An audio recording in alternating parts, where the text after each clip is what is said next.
stage. However, there is unfortunately still no true cure for Elazar. Nevertheless, Kale's mother still hoped that there was something out there.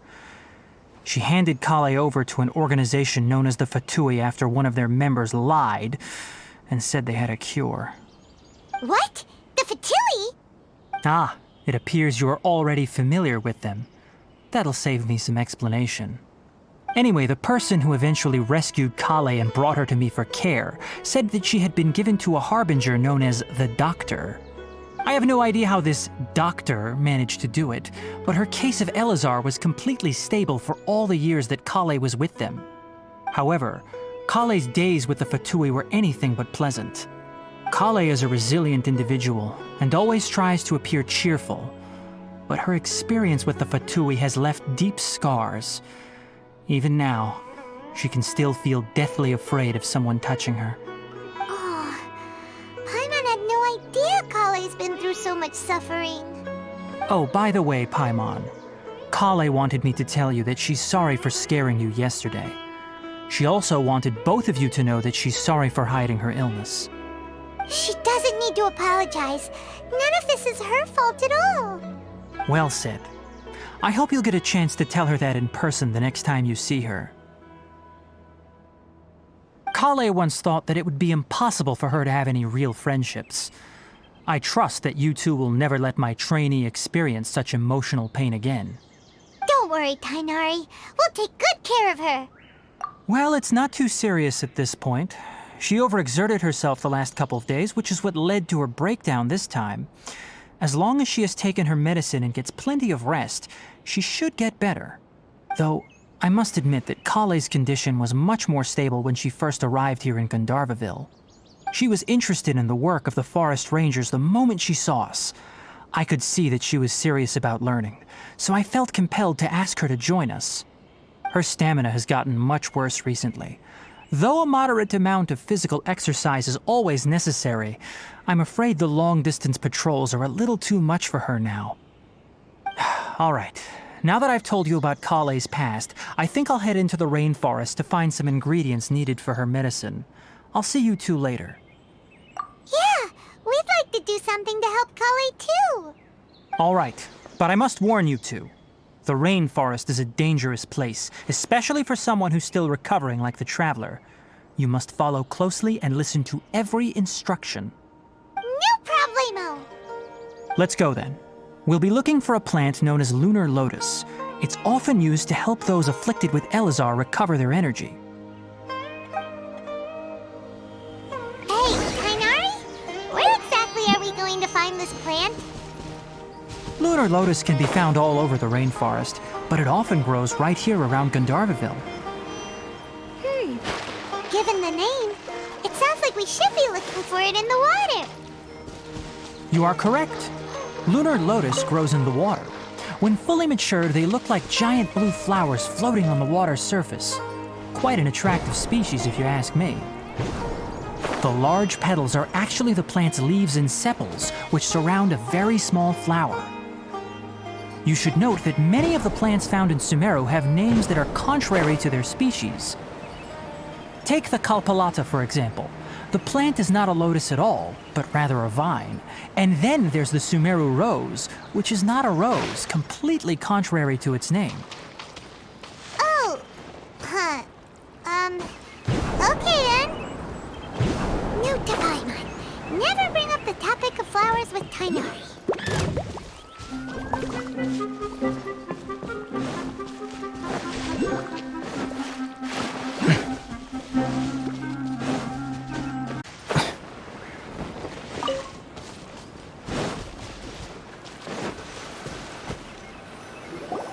There should be lunar lotuses growing somewhere in this area. Let's split up and begin searching. If you could manage to gather 4 of them, that would be sufficient.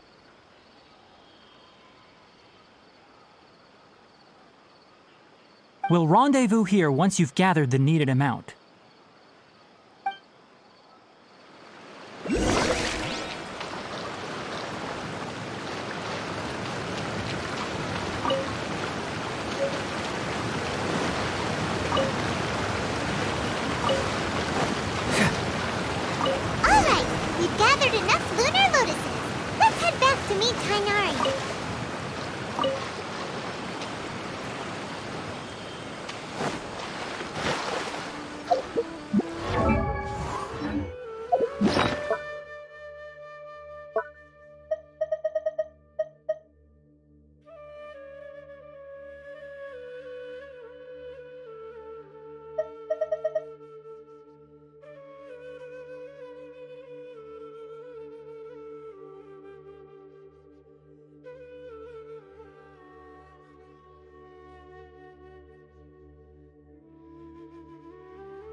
found the lotuses you requested. Let me take a look. Good, very good. These are all excellent quality. I'm quite glad you two came along. Your exploration experience helped save me a lot of time here. It seems we even have enough time to stock up on some other things I need. Hey, Tainari! Oh, Tainari, someone's calling your name. They're dressed like a forest ranger.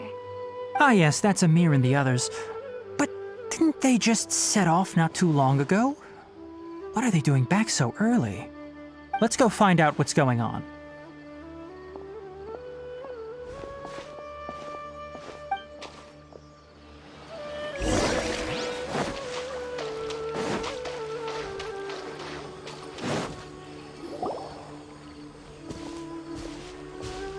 Tainari, thank goodness we found you here. We were just about to head back and find you at Gandharvaville. What's going on? We just discovered a withering zone. The Withering is back? But the patrol route you were on should have been already clear just a week ago. It reappeared so quickly.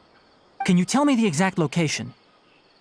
It's up ahead, deep in the river valley. It's appeared in a spot that blocks nearly the entire narrow part of the valley area, so we decided to come find you as quickly as possible. And the radius of the contamination? Sorry, I couldn't get a clear enough view to tell. No one in our patrol team had a vision, and it appeared to still be spreading, so we didn't risk getting any closer. Okay, I understand. You made the right decision. I'll go deal with it right away. In the meantime, please guide these two back to Gandharvaville.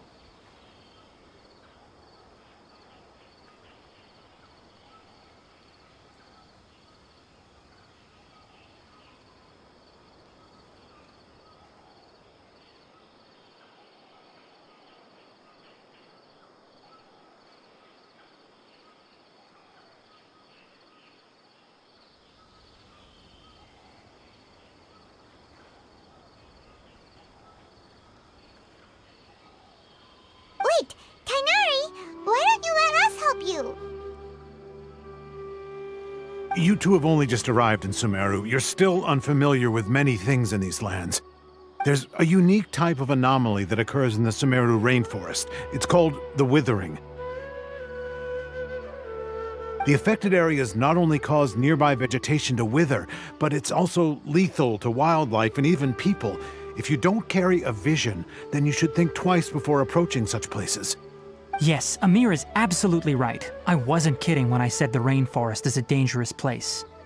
As Amir said, only someone with a vision, that is, the power to manipulate elements, will be able to resist the Withering's corrosive effects for a time. That's right. If any of the forest rangers without a vision come across a withering zone, we first make a record of the location and then have a ranger with the proper abilities deal with it, like Tainari here. Only someone with a vision can venture within a withering zone and find a way to deal with it.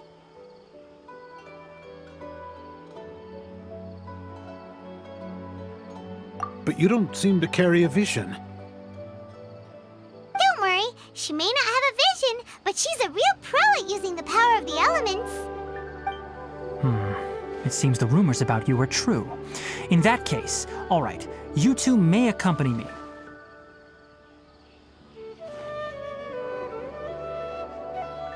We typically only teach visitors how to identify the Withering as they're about to leave Gandharvaville. We'll make an exception today and show you what it looks like up close.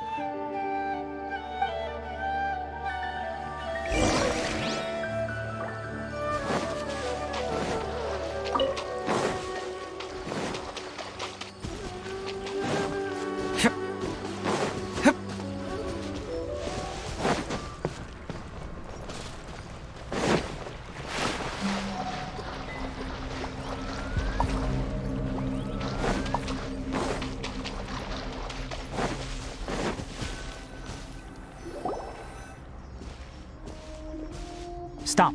Don't move any further. Look there in the distance. Huh? Where? Oh, look! Those plants have withered! That whole area is kinda gloomy. Even the air looks like it's filled with ash. Oh, Paimon doesn't like the look of this. That is the Withering. All right, Traveler. We're going to have to enter that Withering zone. Once inside, we'll need to look for what we call tumors of the Withering. If we eliminate those, then the area will be saved. Thank you, but I must warn you. Don't push yourself. This is your first time handling this sort of thing, after all. Even with elemental powers, once you step inside the Withering Zone, you may experience extreme discomfort. If at any point it becomes too much, return outside the zone and take a breather. It could become a matter of life and death. You ready then? Let's go.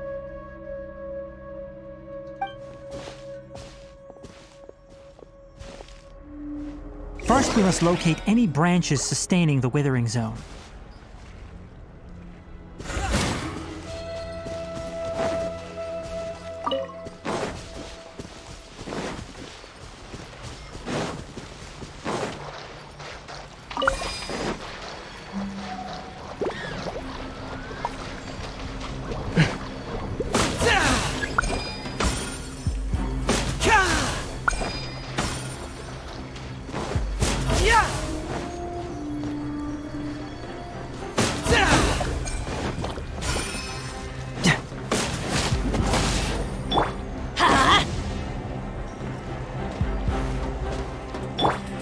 Cascade!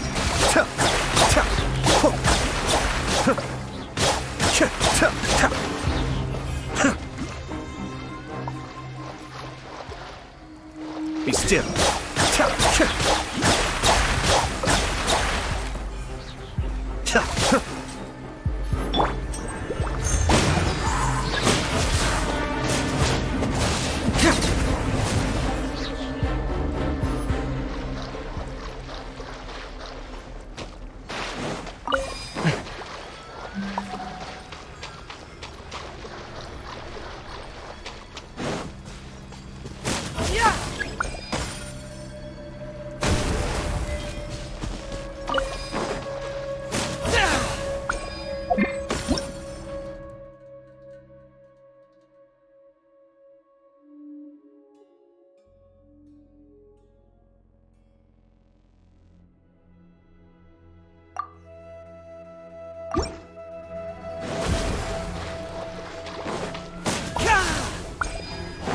Great work. Now that all the branches have been cleared, we'll need to take care of the tumor. Bring it on! One with nature. I'm going in! Now, destroy the tumors of the Withering.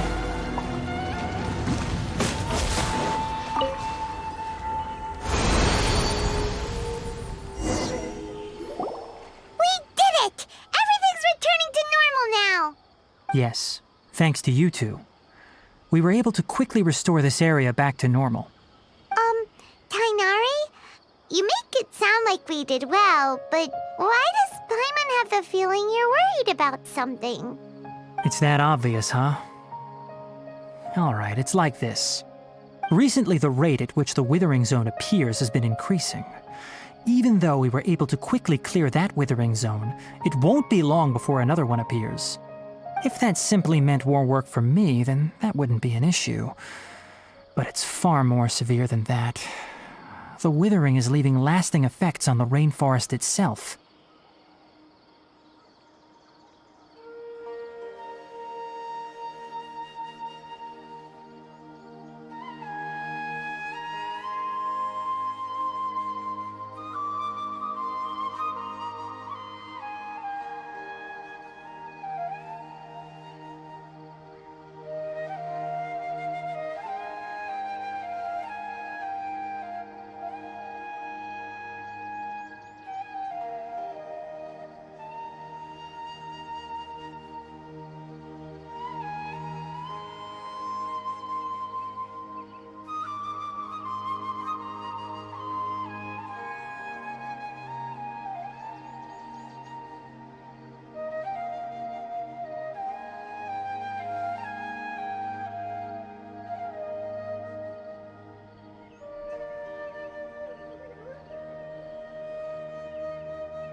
For instance, even though we cleared out the withering zone, many of the plants that were affected will not recover. This presents a crisis for the ecosystem itself. Many plants in the rainforest are already in decline, directly impacting the wildlife that depends on those plants. And most disturbingly, as the appearances of withering zones have started to increase, Kale's case of Elazar has also become more serious. Huh? Well, why's that? I'm still not sure of the exact reason. However, I've received word from acquaintances at the academia that similar cases are being reported for patients with other conditions.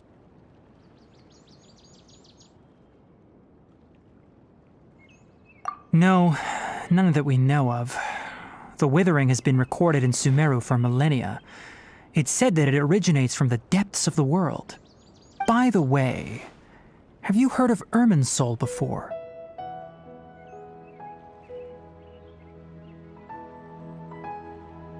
Irminsul is a tree located deep beneath the surface.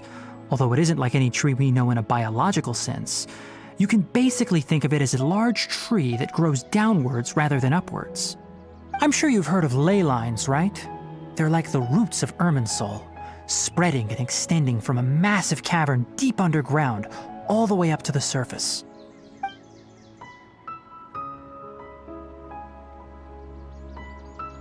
Ley lines continually absorb the memories of this world, which are then funneled into Irminsul, allowing it to collect knowledge and wisdom from ancient times to present day. The Sumeru Archon is known as the God of Wisdom because her consciousness is directly connected to it. It is also said that the Sumeru Archon's power is a manifestation of Irminsul. And as for the Withering, its emergence is related to a disease that's affecting it.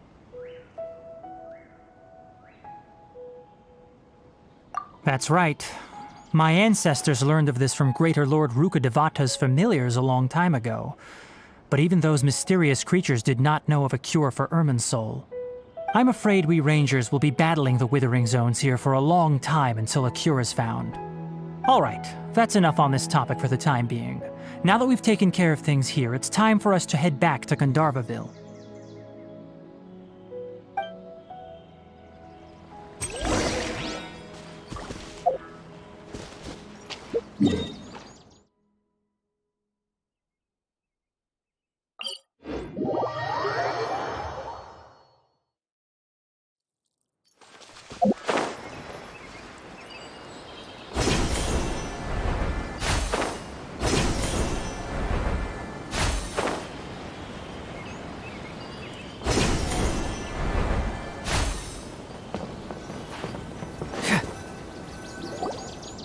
Oh, Tainari, you all made it back. How did it go? The Withering Zone you reported has been taken care of. No need to worry. Huh. Wait, is that? Oh no, Hypatia!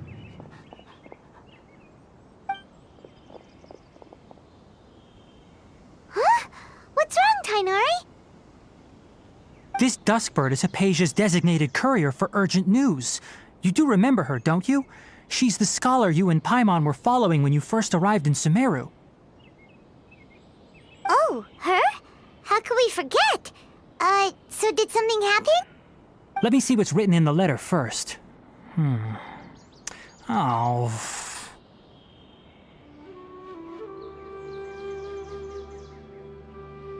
So what's it say?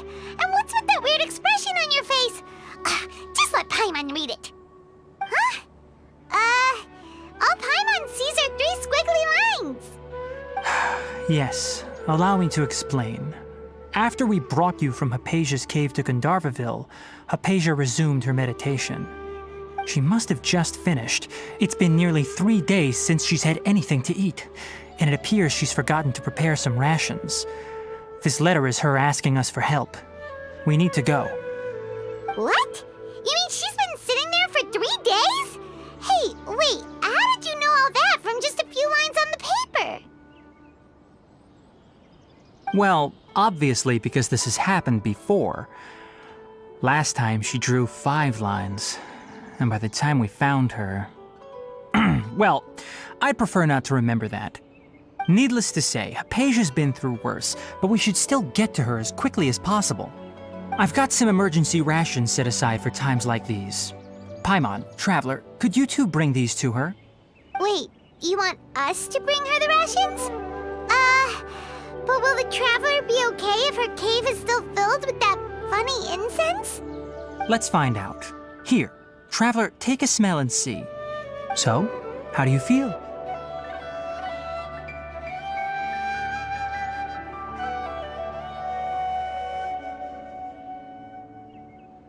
Huh? Really? You're not feeling even a little drowsy? But wait, how'd you know that she'd be okay this time, Tighnari? Back when we were clearing the Withering Zone, I observed that she could adeptly manipulate the Dendro element. I knew then that she would be fine. And if I may ask, when I was telling you two about Irminsul's ley lines, was what I described similar at all to what you saw while you were unconscious? That's correct. Those weren't hallucinations at all. Though I don't intend to apologize for deceiving you. Because what you saw is of significant importance. Not just for the nation of Sumeru, but the entire world of Teyvat. My forefathers were shown much favor by Greater Lord Rukkhadevata. We took an oath to protect this nation together with her. Now that that duty has fallen to me, it was part of my responsibilities to ascertain whether you could be entrusted with the fate of Sumeru. Now, after seeing you in action with my own eyes, you have earned my confidence, and I no longer feel the need to hide any secrets from you. When you passed out, your consciousness had connected directly with Irminsul. What you witnessed were actually real memories contained within Irminsul itself. I could try to tell you more, but it would be better if you went to ask Hypatia instead. Her focus on meditation and use of Spirit Borneol are aimed at establishing a connection with Irminsul, just as you did. That sounds nice and all, but will she really help us?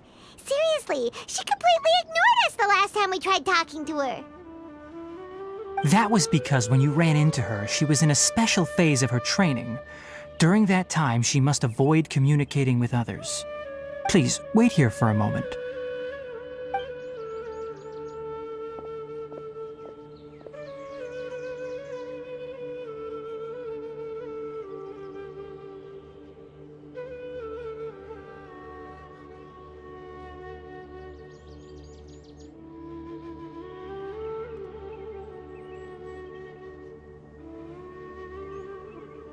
Here, take these. It's a meal I packed for Hypatia, as well as some other ingredients. I'm sure it'll come in handy. Also, here's a letter that I would like you to give to her. Just show it to her and she'll answer any questions you may have. No, I should be the one thanking you. You've both been a great help these last few days. Hypatia should still be in the cave. Let's go inside and see how she's doing.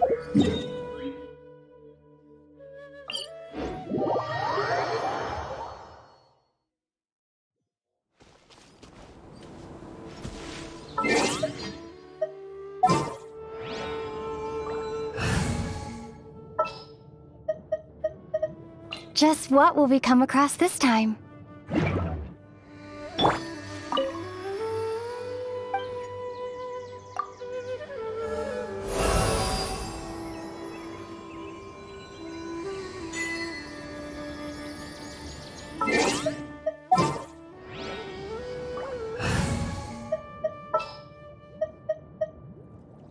Very well.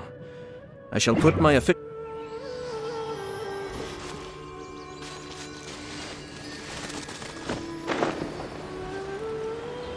Hypatia should still be in the cave.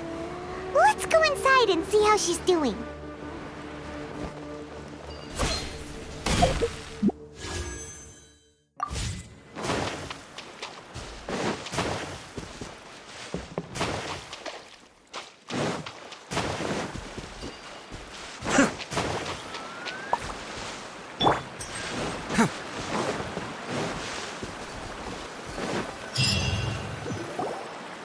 Hello? Hypatia? Hey,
There you are! Hypatia, are you alright? So hungry. Need water. There's no way we can get her to eat in her current condition. Let's try finding some water first. Huh? Wait, why does it look super foggy outside all of a sudden? Huh?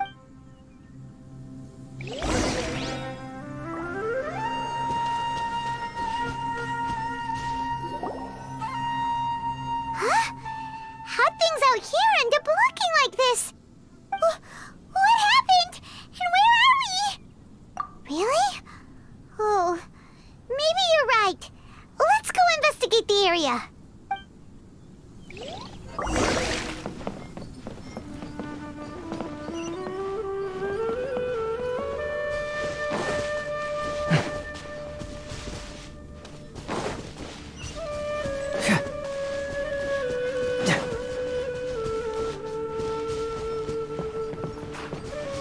Wow, this place is huge! Paimon knew there's something off about that cave. Let's think of a way to get over there and have a closer look. Who knows? Maybe we'll find a lead of some kind.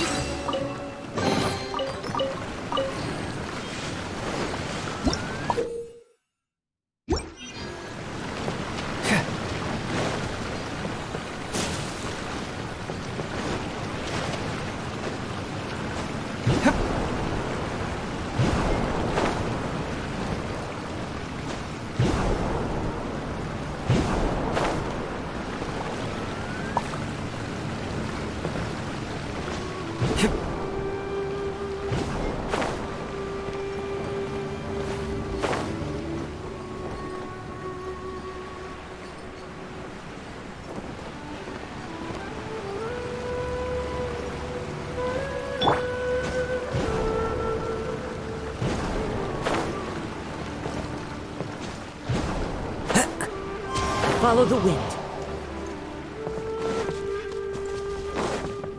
Time to go.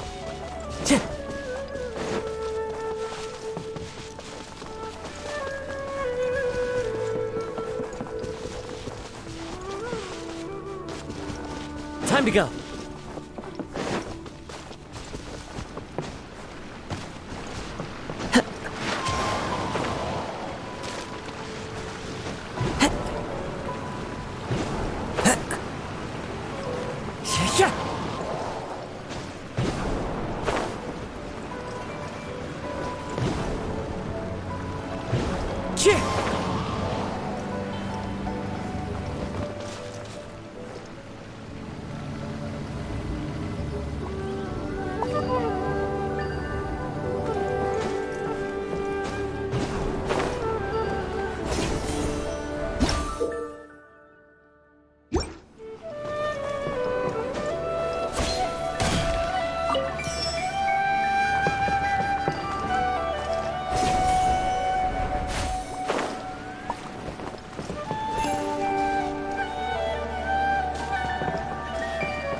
Time to go.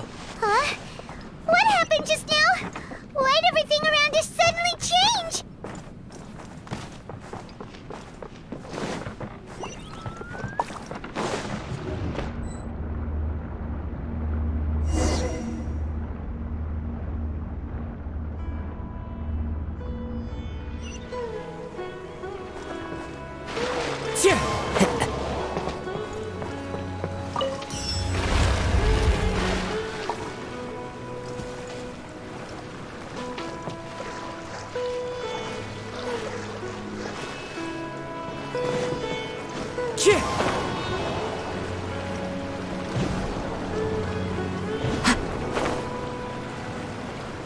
Follow the wind.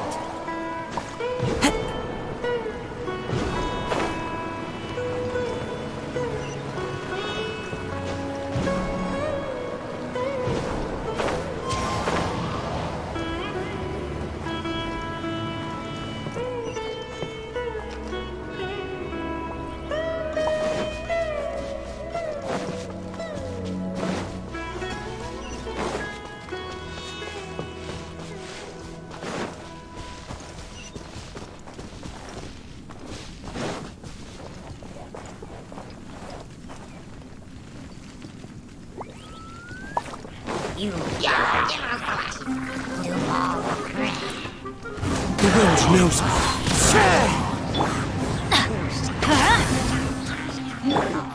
Cascade.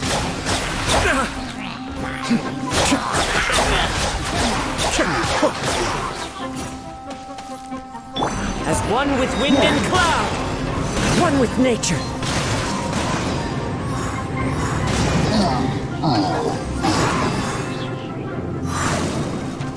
Into the wind.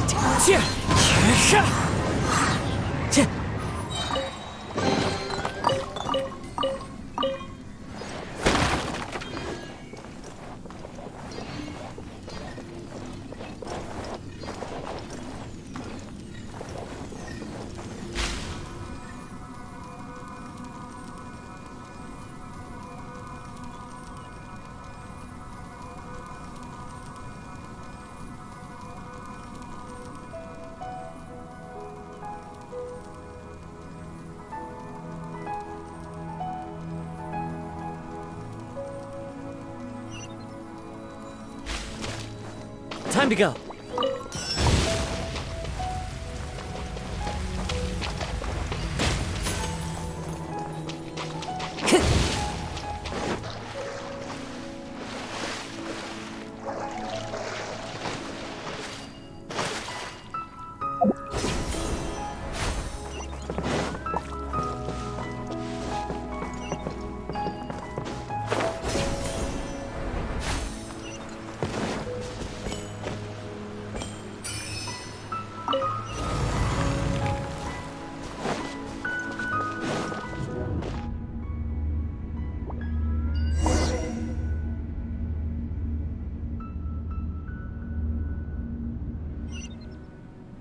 Time to go. What in Tibet is going on here? This place is getting weirder by the minute. Hey, what's the matter? You don't look so good.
Well. Looks like we meet again, traveler. The Abyss Herald! What are you planning to do in this strange place? Strange place. Plotting. You needn't worry about such things. They don't concern you. Bow before the Abyss! Everybody stand back! Clouds high. The birds call. The wind knows me.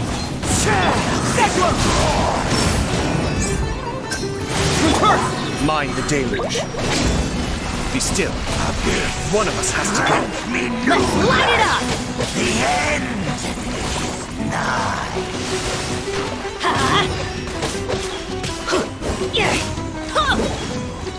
The end will come. One with nature. Huh?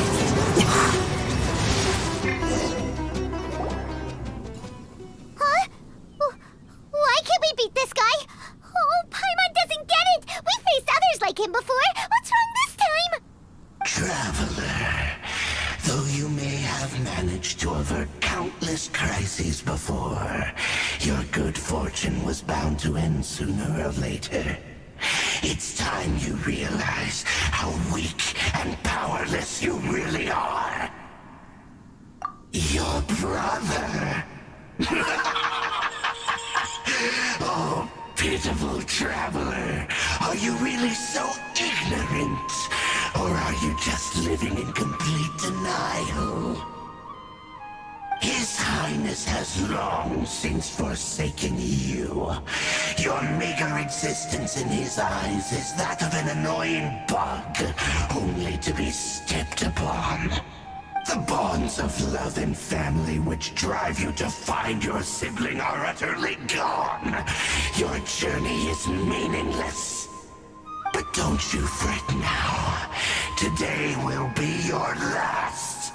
Now die!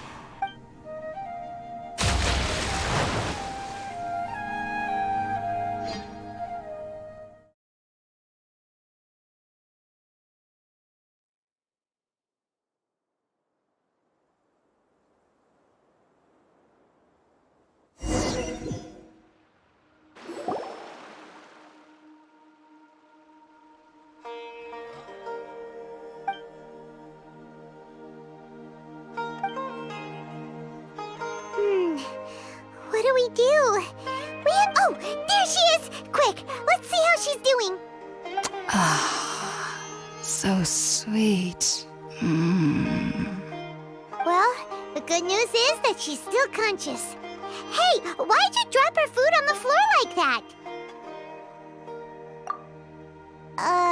Are you okay? That's really not like you. Anyways, we can talk about this later. We better make sure she's alright first.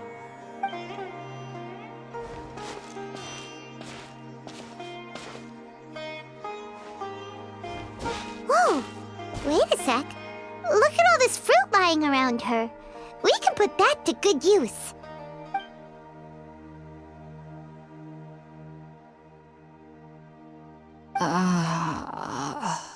Who is there? Tainari, is that you? Huh?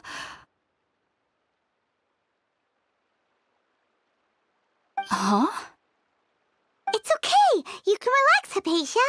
Tainari sent us here to bring you some food and water. Here, we have a letter that he asked us to give you.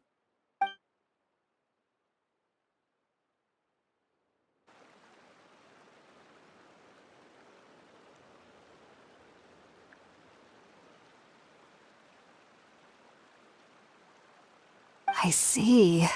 So, you're friends of Tainari. I apologize for all the trouble I've caused you. I'm grateful that you came so quickly to save me. You even brought all this fruit. Well, actually, we didn't bring the fruit. It was already here when we arrived. We were kind of wondering about that, actually. When we found you here, there was all this fruit lying around and even some juice dripping from your lips. How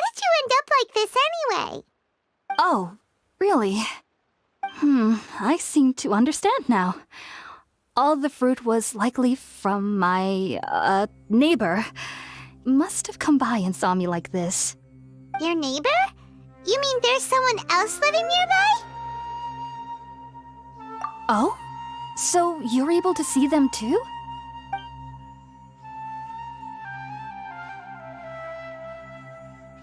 Wait, hold on a second, Traveler. You say that before we arrived, you saw some mysterious creature and suddenly had a strange dream? Isn't that a little too crazy to believe? No, I actually do believe what the Traveler is saying. I myself had a similar experience once before and ended up scaring my timid little neighbor here. You needn't worry. They mean you no harm. They only dragged you into the dream because they hoped to buy themselves a little time in order to scurry away. So, Hypatia, just what kind of creature is your neighbor exactly? I'm not sure what it's called, to be honest. But I do know that they have some sort of deeper connection with the Sumeru Archon. I know this because the first time I saw them was also the exact day my consciousness was able to form a connection with Irminsul. Even after I opened my eyes and stopped meditating, my heart was still pounding, and my mind was racing with all the knowledge that I had touched. And at that very moment, I suddenly noticed a small figure at the opening of the cave. In my curiosity, I began to walk over to the creature. They must have already been used to me living in the cave, because they didn't seem to mind me approaching them. They just kept doing whatever they were up to. It wasn't until I crouched down next to them that they suddenly realized that I could see them. Oh, and then? And then I had a dream. By the time I came to, they were nowhere to be seen. I was convinced they'd never show up again. But sure enough, I saw them nearby a few days later. And they weren't alone. I feel like they aren't as afraid of me as the first time I approached them. But I never would have expected them to save me. Yes, no doubt about that. By the way, Tighnari mentioned in his letter that you had questions for me regarding Irminsul.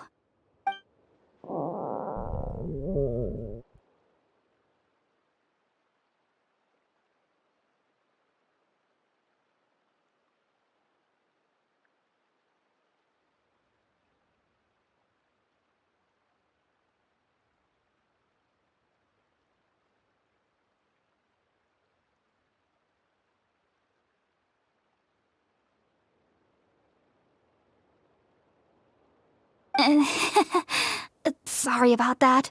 Sounds like just drinking juice still isn't quite enough for my stomach. Well, if somebody hadn't dropped the food earlier...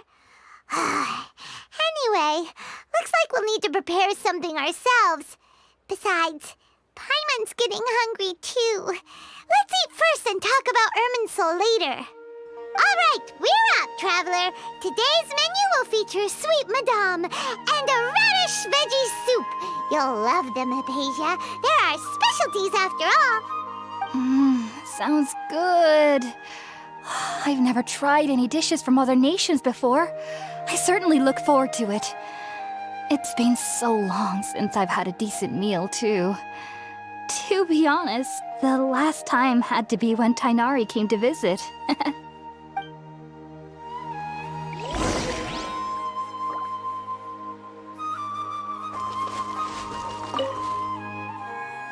Are you already finished cooking?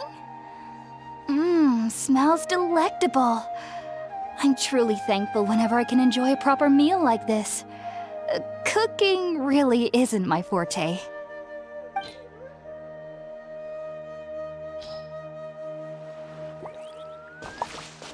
Time to go. Yeah.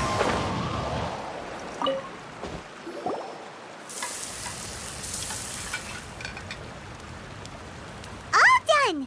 Let's use the empty box that Tighnari gave us since we already watched it.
it smells amazing. And the box is a nice touch, too. Let's go serve this up and start eating with Hypatia.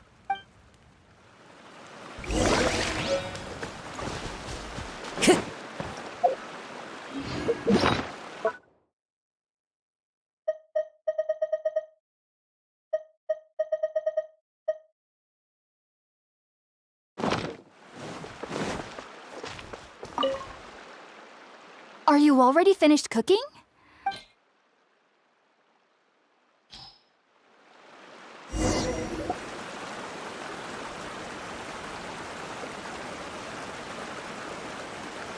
Even though everything you mentioned was in Tighnari's letter, it's still hard to believe you were able to connect with Irminsul immediately after smelling Spiritborn Ale for the first time. It took me nearly 3 years before I could do so. And everyone at the Academia even lauded me as a genius.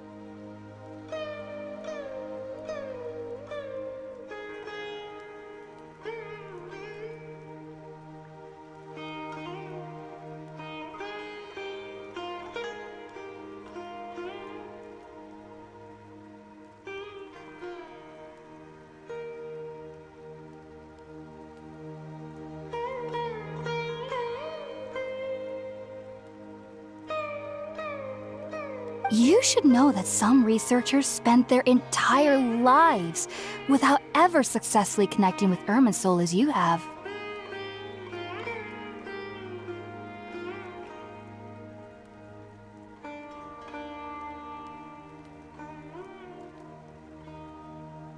So why does this incense allow people to connect to Irminsul?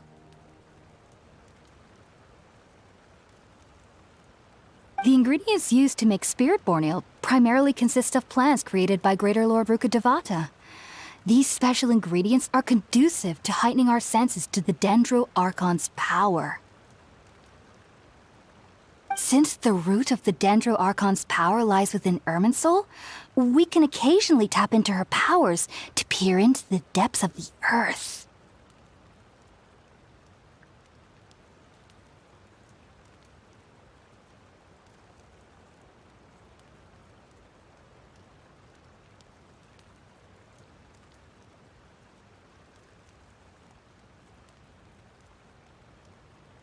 That's all right. I'm sure you'll come to a clearer understanding as you remain in Sumeru. Makes sense. But Paimon's got a question. Why was she sensitive to the smell of those plants for such a long time? That was primarily due to her body's unique constitution. Stimulated by the incense, she could perceive the Dendro Archon's power and experience the sensory overload, hence the adverse reactions.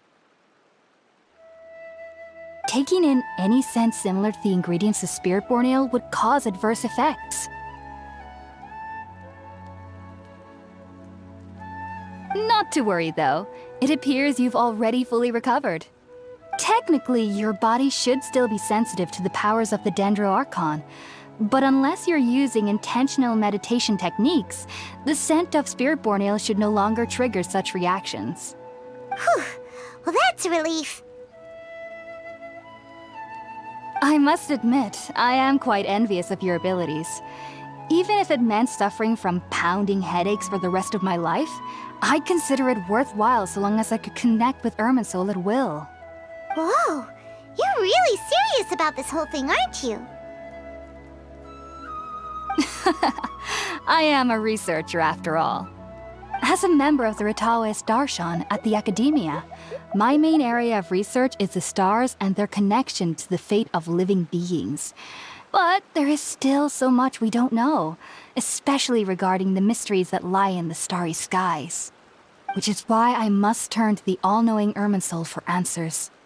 If only my perception wasn't so limited.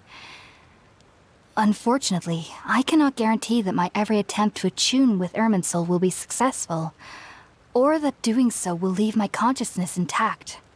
I am currently in the stage of training known as Satyavada life. Many researchers in Sumeru have lost their minds while seeking to attune with Irminsul during this stage. Sages have said that Irminsul contains divine knowledge, and touching such knowledge without the proper preparations and abilities will only lead to one's mind caving in on itself. That's why we meditate alone. We need to ensure that our minds will be calm while minimizing the possibility of involving anyone else.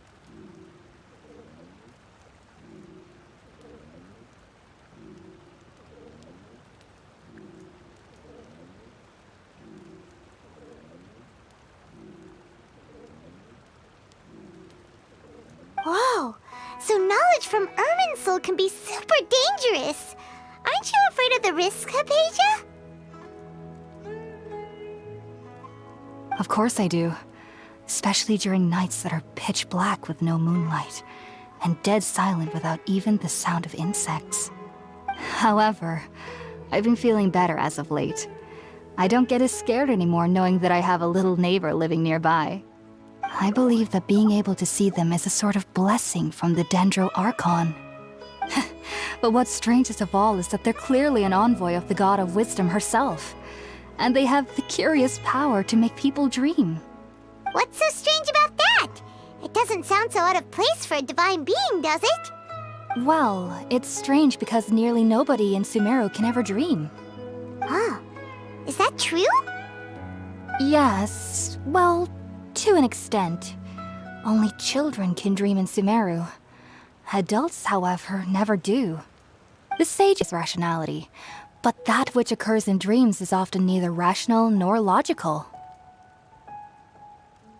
Yes, if one struggles with anxieties, those emotions could influence their dreams. The fact that the people of Sumeru do not have dreams is seen as a blessing by the sages. They believe that Greater Lord Rukkhadevata, the God of Wisdom, is keeping us awake in Sumeru City. Ever since I was a child, my parents would always tell me that I'll know I've grown up once I stop dreaming. I studied hard, enrolled as a student in the academia, and went on to become a researcher. Sure enough, I never dreamed again. But then, on the day I scared the little Aranara, I suddenly saw a dream again. It was incredible. Though I don't exactly remember what I saw, I clearly recall the feeling. I suddenly felt like I was a child again. Back then, I was foolish and ignorant as any youth would be, but I was free of fear. Maybe dreaming isn't as bad as we've made it out to be. Just be sure not to speak of this if you travel to Sumeru City. They'll look at you as if you've lost your mind. So, do you have any thoughts about the things she saw when she connected with Irminsul? Sorry. I'm afraid I don't have any answers as of now. All I can say is that what you saw is a memory contained within Irminsul itself. World forget me. What could that possibly mean? If only I could ascend past Satyavada life and begin Paripurna life. I might have some more answers for you.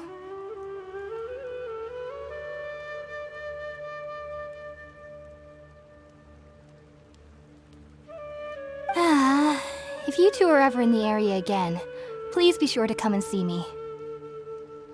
There's no need to be thanking me. You two are... Besides, I'm already looking forward to tasting some more of your cooking. Now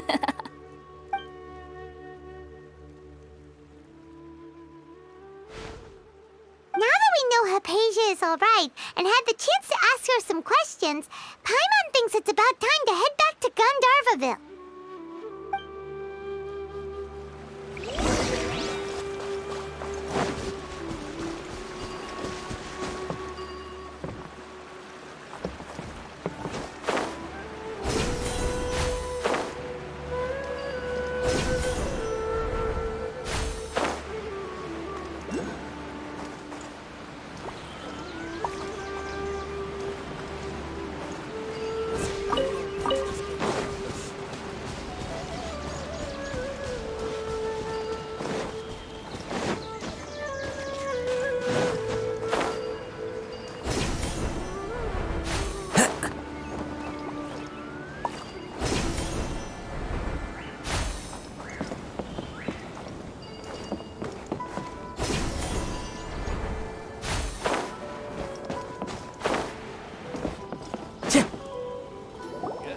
Think about it, Tainari. Refusing to join is tantamount to burying your head in the sand.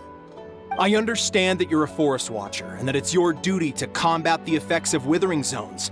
But isn't it evident that such work is not a lasting solution to the problem? As Sage Kage clearly stated, your presence and guidance in Sumeru City is pivotal in finding a cure for Irminsul. How could you possibly refuse? Keep your emotions in check, Ghulam. Let's at least listen to Tainari's reason for declining. We're here to invite him to the Academia, not to cause a scene. Sage Kage, I am truly honored that you came here in person, but I'm afraid I must still decline your invitation. I am merely a forest watcher. How could the great minds of the Haravatat have any need of someone like me?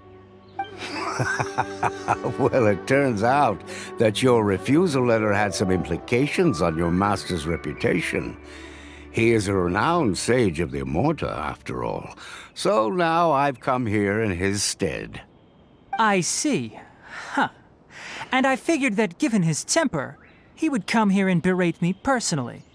Tainari, your master is an integral part of this effort, and now he requires your assistance. And what exactly does my master need of me, Sage Kage?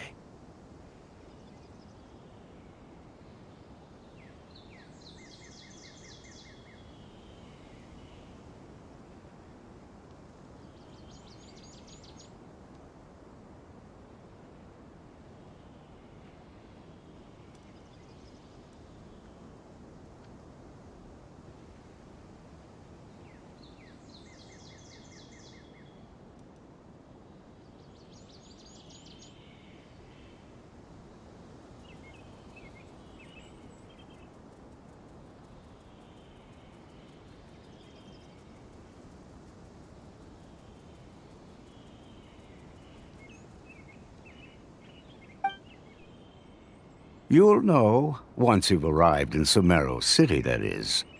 And how long will I be required to stay? There's no definite answer as of now. Do you mean to tell me that despite coming all the way here to Gandharvaville, you still can't answer the questions I laid out in the letter to my master? If that's the case, then I'm afraid I cannot give you a definite answer either. Tainari, but you... So be it. Come, Ghulam, we're leaving.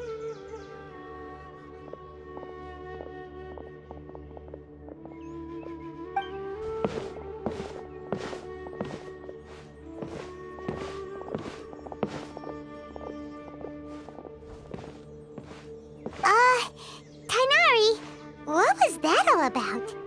It's nothing. Some people from the Academia wanted me to go to Sumeru City to assist them with a project, but I had to refuse on account of all my responsibilities here. But all that can wait. How did things go with Hypatia? It was quite the eventful trip, but the main thing is that she's safe and sound. She answered a bunch of questions for us, too. Very good. Now that the traveler has made a full recovery, there shouldn't be any reason for you to tarry here longer. I assume you will be heading to Sumeru City, correct? That's right. We want to meet Lesser Lord Kusanali and ask her for advice. Do you have any idea on how we can find her? Sorry. I'm afraid I don't have any advice for you there. Well, do you at least know anyone we can try asking in Sumeru City? Let me think. My trips to Sumeru City have been fairly short, and most of my acquaintances are researchers. How about this? I'll write you a letter of introduction that you can give to a researcher I know. He's from the Immorta Darshan and is adept at gathering information. Asking him might prove worthwhile. Also, when you enter Sumeru City, you'll probably end up receiving something like this item here. I'm not sure if it will ever come in handy for you, but maybe you can give it a try. Oh? What is it? It's called an Akasha Terminal. It's a tool produced by the Academia that utilizes the legacy of Greater Lord Rukadev Wisdom. Needless to say, this device and its usage fall under the Academia's expertise, so I'll leave it to them to show you how to use it. Great! Next up, Sumeru City! But wait, before that...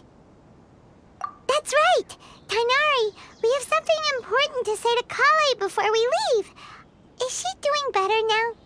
Yes, she's doing much better. After being confined to her bed all this time, I thought a little walk would do her some good. Last I saw her, she was taking the path towards the North Crossing. So she must have wanted to see you off. Thanks, Tighnari. All right, let's go! Farewell, and good luck to you both.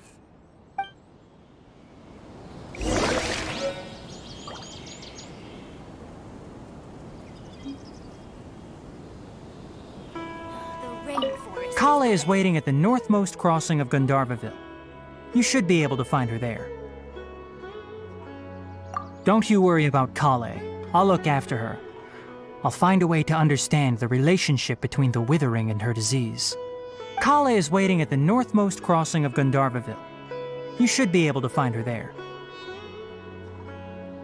It seems there's a major project underway at the Academia, but I can't afford to leave Gandharvaville now. Things are not going well here in the rainforest, and Kale needs someone to watch over her. Besides, I was never one for all the pomp and circumstance of life at the Academia. Given that my master hasn't come to give me an earful personally, tells me that my presence is not as sorely needed as they make it out to be. In fact, the letter he sent to me was uncharacteristically polite. Kale is waiting at the northmost crossing of Gandharvaville. You should be able to find her there. Don't you worry about Kale is waiting at the northmost crossing of Farewell Trip.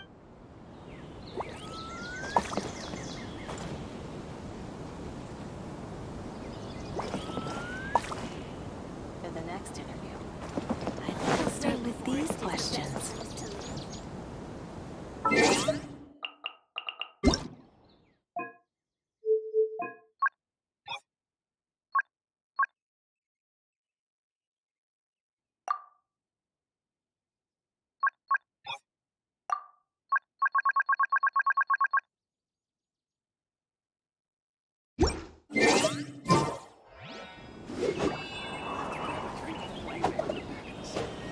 For the next interview, I think I'll start with these questions.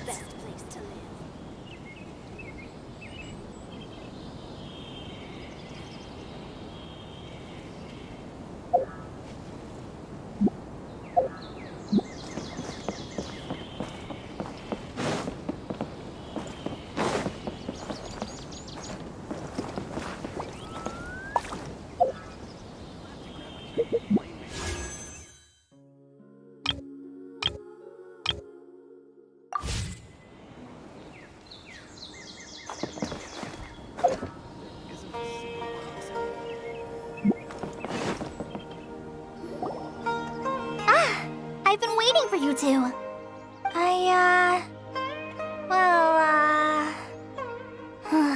Never mind.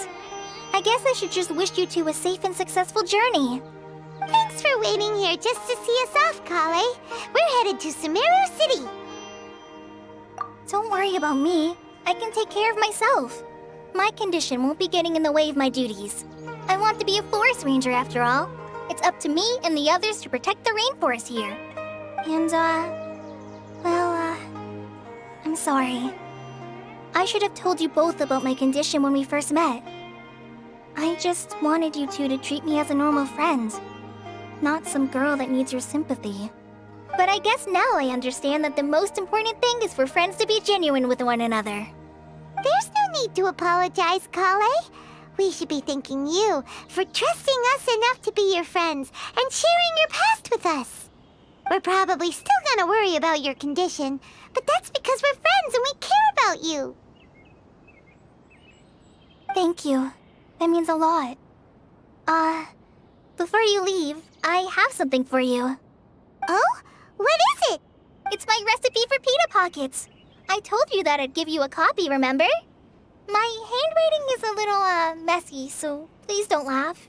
Yay! Thanks, Kale. Now we can eat those scrumptious little pitas whenever and wherever we like. I hope that whenever you eat them, you'll both remember your time here in Gandharvaville. Well then, I, trainee Forest Ranger Kale, bid you both farewell.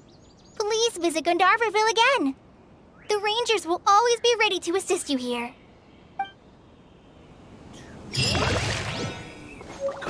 There isn't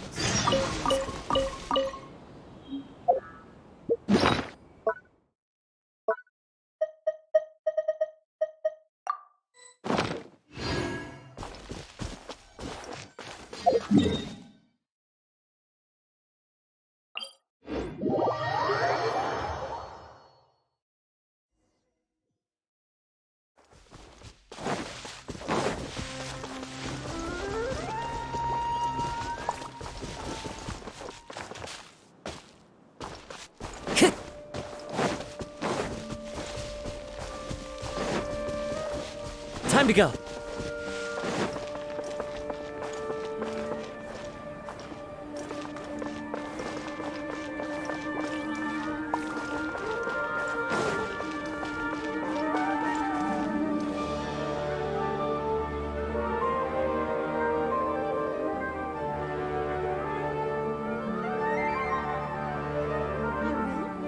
Marut, you must resist the power of temptation.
I hope you'll have a wonderful day.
You just can't beat the atmosphere here.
Conquering demons is what I do.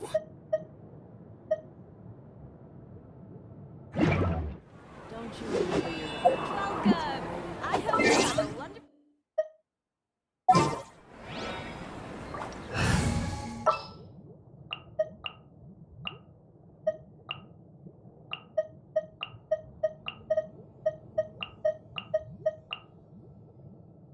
Some in-the-field research?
Sumeru City!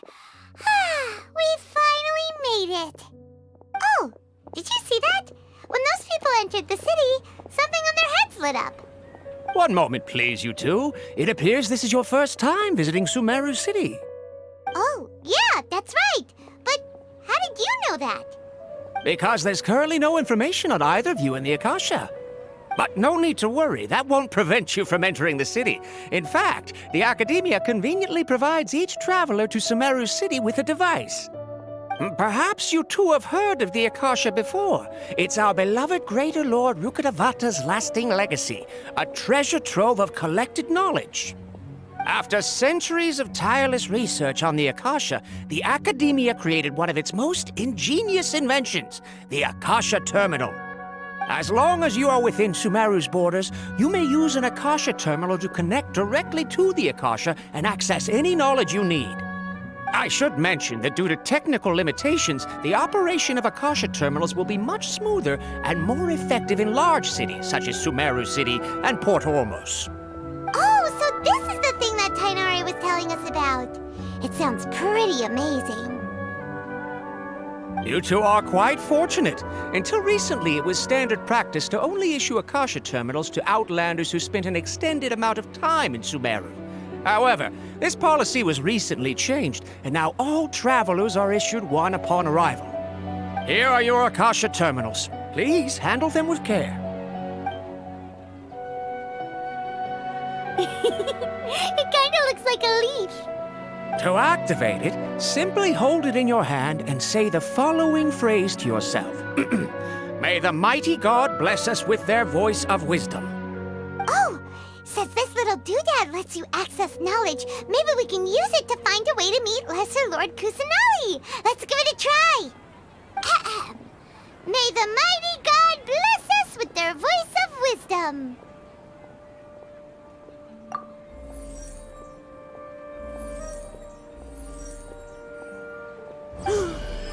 Whoa! Just now, something clicked, and Paimon suddenly knew how to use this thing. It seems all we need to do is concentrate on what we want to know, and bam! You get it! Oh, that'll come in real handy. Exactly. That is the power of the Akasha. And with that, let me officially welcome you both to Sumeru City. May the wisdom of the Dendro Archon always be your guide. Okay, now that we're in, we can check the Akasha about Lesser Lord Kusanali. Let Paimon try. ago, the sages found a newly born deity from within some scorched ruins. The deity now resides in the sanctuary of Suristana. Seems pretty similar to what Kali was telling us. Okay, next, let's concentrate on asking how to meet her.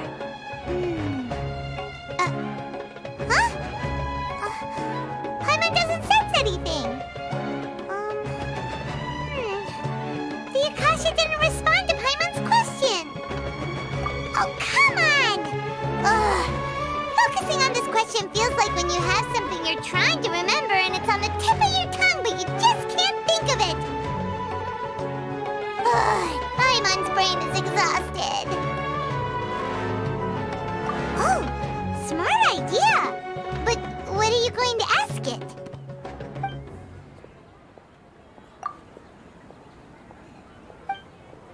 Huh.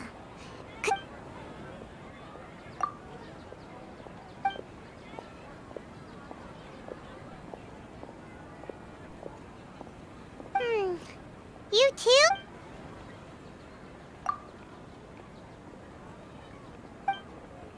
Uh-oh. Paimon's getting all teary-eyed all of a sudden. It feels like the people of Sumeru really missed their Archon. Well, seems no matter which way we try, we can't find anything that'll lead us to Lesser Lord Kusanali. Guess our only choice now is to try meeting with the researcher that Tainari recommended. He's from Sumeru and even has a position in the Academia. Maybe he'll be able to access more info from the Akasha.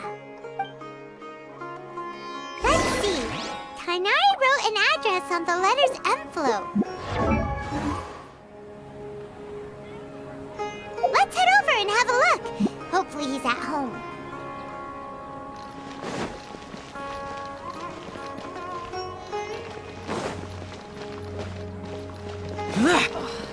Once again.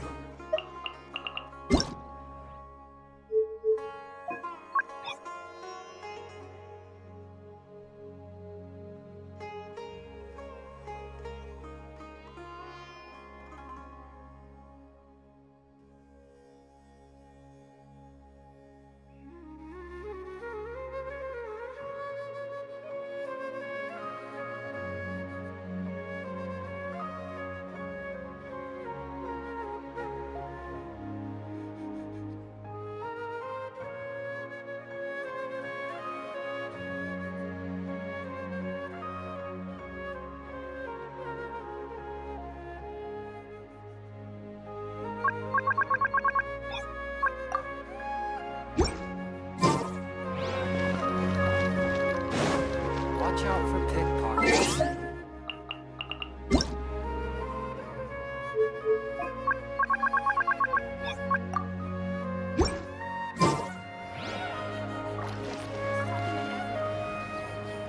To make it as a small business.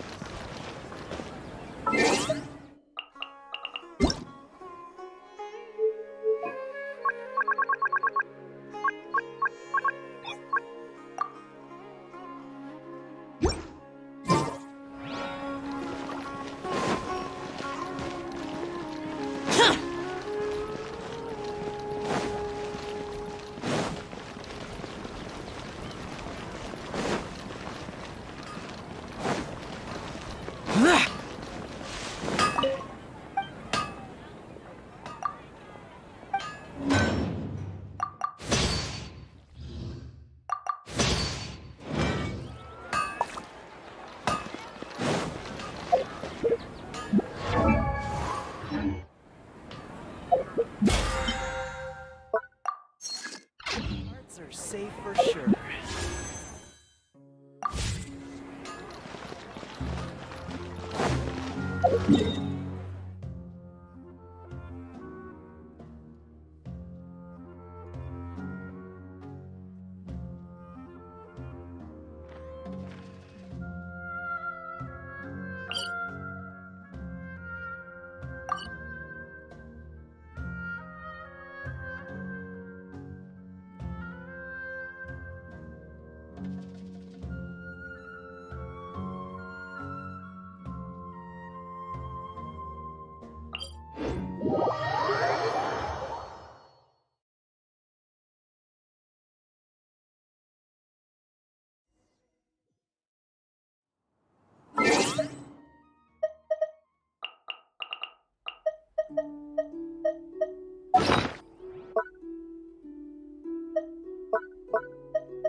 Useless!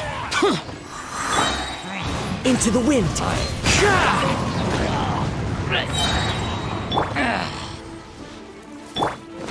Burst forth! If this treasure could talk.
This world is full of unsolved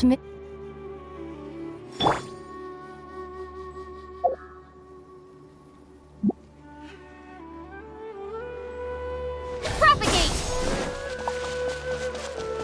Yara are just making it.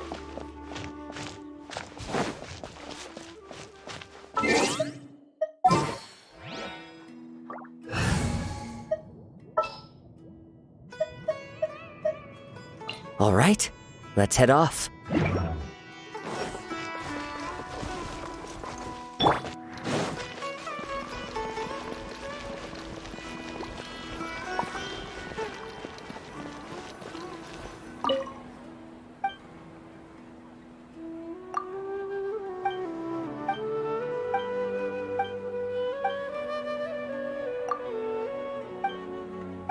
This. Don't forget that. Yes, we must document everything. Say something like that about. I think I'm gonna overshoot. Hello, are you Rohawi? Yes, that's me. Can I help you? Great! You see, Tainari sent us here and... What? Tainari? Please, there's no need to say anything, really. Sure, I admit that the article I published last month wasn't my best work, and maybe the data didn't produce the most convincing results, but... Here! This is a letter from Tainari! Oh, let me see. Oh! Ooh, what a relief. You two nearly scared the life out of me. So you two just have some questions for me? Seems even Tainari acknowledges my innate ability for procuring information. So, what is it you two would like to know? We want to meet with Lesser Lord Kusanali. Do you know a way we can do that? You mean you want to meet the Dendro Archon herself? This isn't exactly my area of expertise, but let me see what I can find in the Akasha.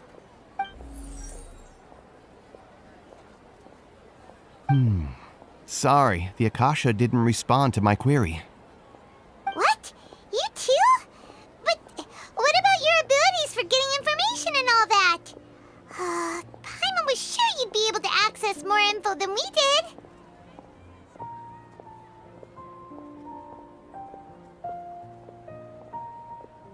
Well, as I said, this isn't my area of expertise.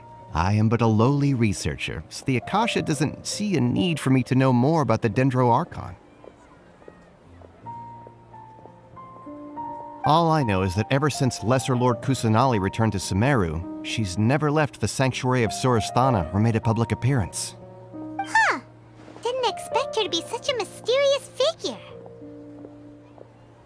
The Dendro Archon is somewhat of a recluse. Perhaps she just doesn't want to entertain visitors, which would explain the lack of information in the Akasha. Aw, but then what can we do? No need need to worry just yet. I'm only hypothesizing here. You could certainly try asking around and see if anyone else has ideas. And besides, you two should consider the bright side of things. Not being able to see Lesser Lord Kusanali may not be a bad thing. In this world, there will always be information you cannot obtain from the Akasha and things you can never accomplish. Knowing when to yield is a form of wisdom. Take me, for example. It's a miracle if my brain cells can spit out one paper every 3 years. But Tighnari? That guy can publish 3 papers in just a single year. Okay. Thanks for your advice. Don't mention it. If you two ever want information about things like who's been promoted within the academia or relations between the 6 great sages, come find me.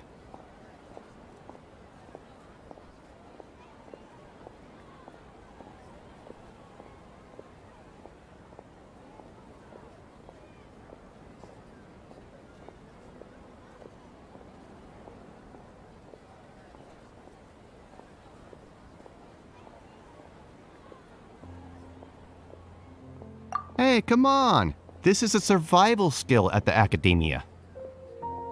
Oh, Paimon's expectations were pretty low, but this is so low it's like digging holes in the dirt. So what do we do now? Even if we want to talk to someone, we don't know anybody here.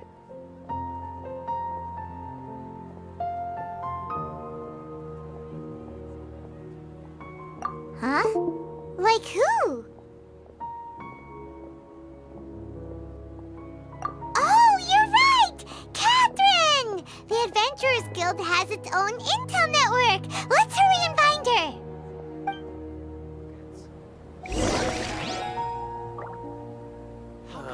I've been handed all the cumbersome tests again. Don't forget that. Yes, we must document everything.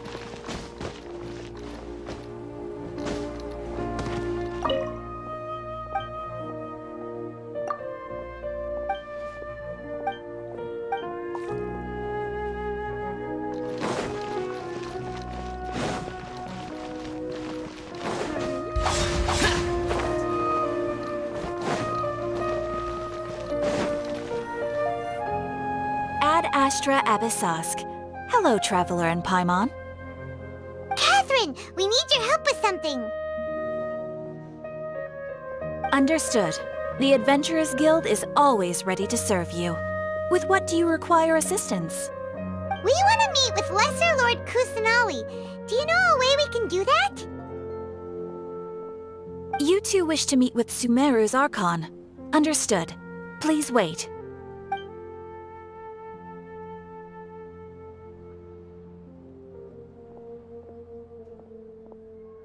I apologize, but I am unable to call up any relevant information in the Akasha. I'm also unable to locate any pertinent information in my personal memory. Aww, another dead end. Well, if Catherine can't help us, then we really don't know anyone else to ask now.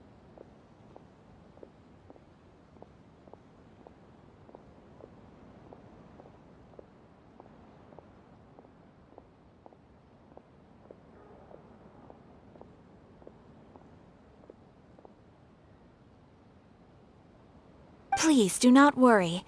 I may know of someone who can help you two. In Sumeru, the Adventurers Guild does not serve as the vanguard of information.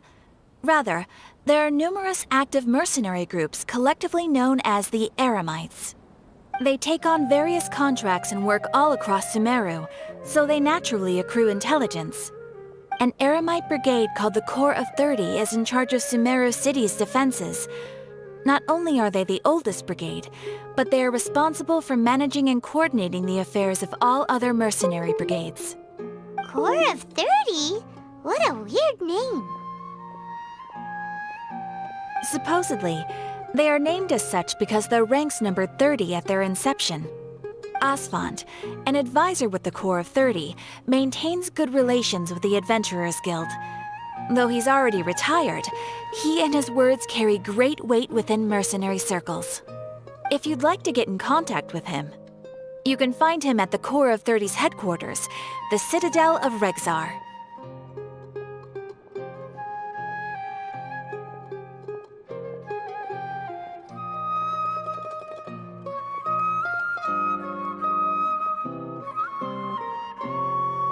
You're welcome. I wish you two the best of luck. We look forward to your exploits in Sumeru. Alright, off to the Citadel of Razor we go!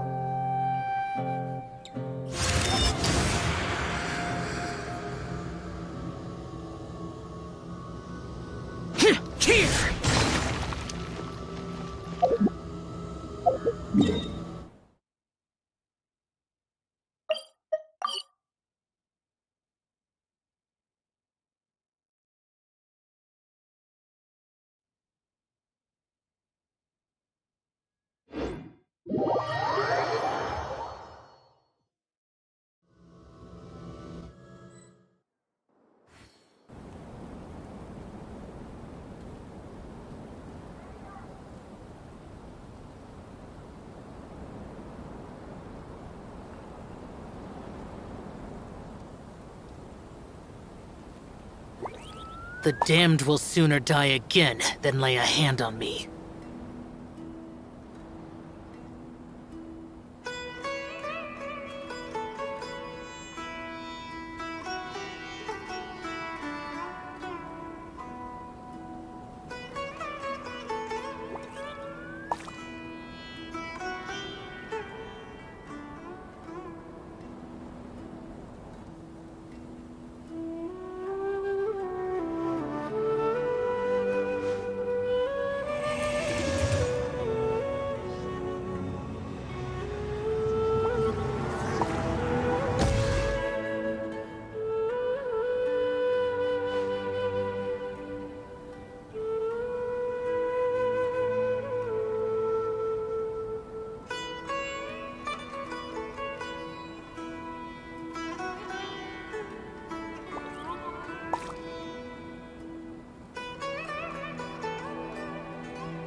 Boring!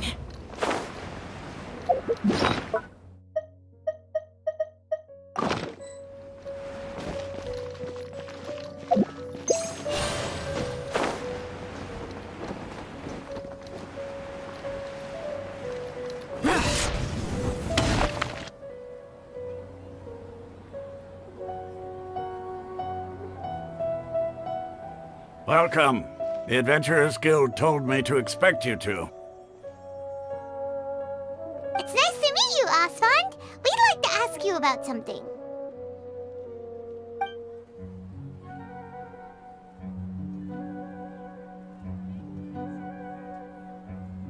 I see. So, Catherine's the one who sent you this way.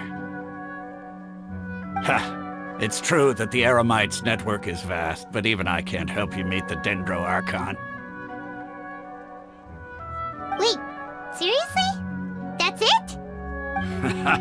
Afraid so. The Eramites aren't terribly religious, so we don't know much about divinities. As far as the Akasha goes, we can access even less than you. We originally came from the desert. The gods there died off long ago. Since those days, we've used our own two hands to carve out a living. We don't beg gods for their aid. It isn't just us, though. If you ask me, I think most in Sumeru aren't interested in Lesser Lord Kusanali. Oh? Why's that? Just take the Academia, for example. They're the ones who truly rule Sumeru. Although they believe in gods, Most of them only care for the late Greater Lord Rugurdevada. In their eyes, she was the one who founded Sumeru and gifted us with the Akasha. Lesser Lord Kusanali just happened to inherit her legacy. Because of the Academia's influence, most citizens are more familiar with Greater Lord Rugurdevada and hold her in greater esteem. Not to mention that Lesser Lord Kusanali never makes an appearance, and the Academia never announces anything about her. As far as the people of Sumeru are concerned, she's just a god that exists. And that's all. Really? Aw. After hearing all of that, Paimon sort of feels bad for Lesser Lord Kusanali. Ha! But who knows? We're all just guessing when it comes down to it. Besides, I'm sure the God of Wisdom doesn't worry about her reputation among people like us. All right. Well, thanks for the info, Osfond. No problem. Always happy to help out the Adventurers Guild.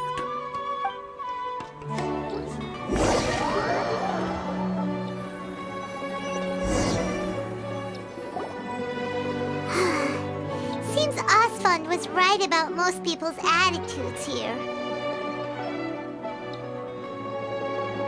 Not only are they not interested in the Dendro Archon, they even say stuff like, if the Akasha doesn't think I should know, then I don't need to know about it.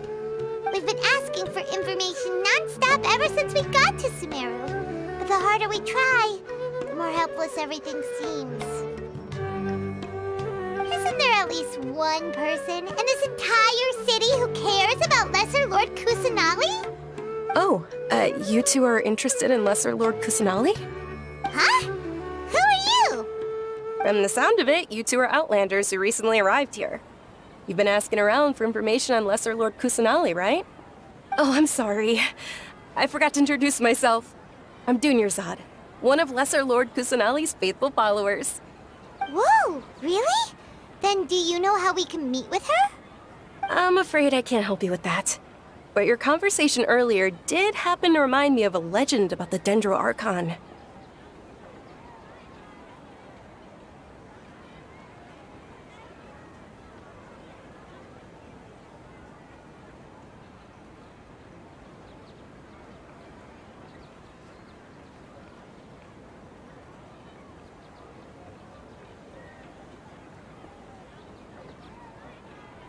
Sure. It goes like this. Long, long ago, there was a man who heard a prophecy. It predicted that a great calamity was about to befall him. Panicked by what he heard, the man sought out the Dendro Archon in hopes that she would bless him with the wisdom to help him escape his predicament. The man journeyed across deserts and through rainforests and experienced tribulations of every kind. However, he still couldn't find any trace of the Dendro Archon. In despair, he thought, alas, the Archon has abandoned me. He then had no choice but to sorrowfully resign to his fate. Okay, and then what happened? And then, the calamity came.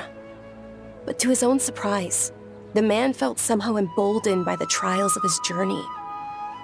By relying on his own strength, he managed to overcome the adversity.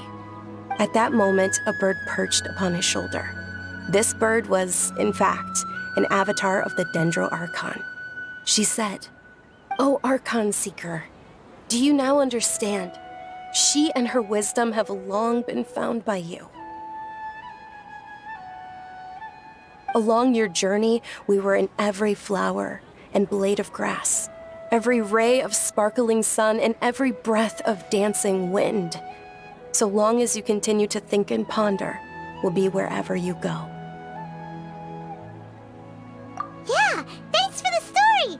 Paimon feels all warm and fuzzy inside after that. In a way. It seems like this story is also one of the Dendro Archon's avatars. Dunyarzad, since you worship Lesser Lord Kusanali, can you tell us anything else about her? Of course. So did you two know that, I'm terribly sorry, but it seems something's come up now. Let's chat another day.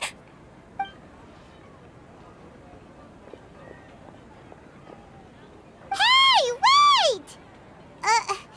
What the heck just happened?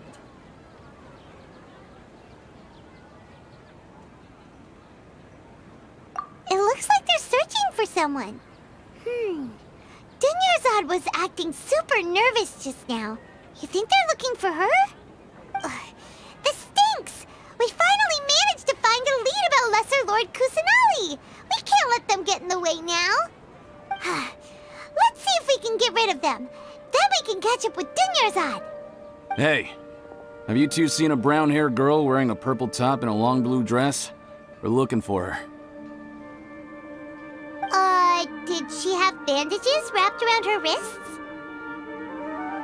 Yes, that's her. Did you see which direction she went? Yeah, she went that way. Quick, after her!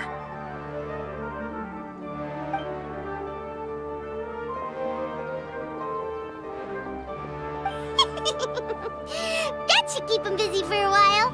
Let's hurry and find Dunyarzad.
You might have been long gone by now.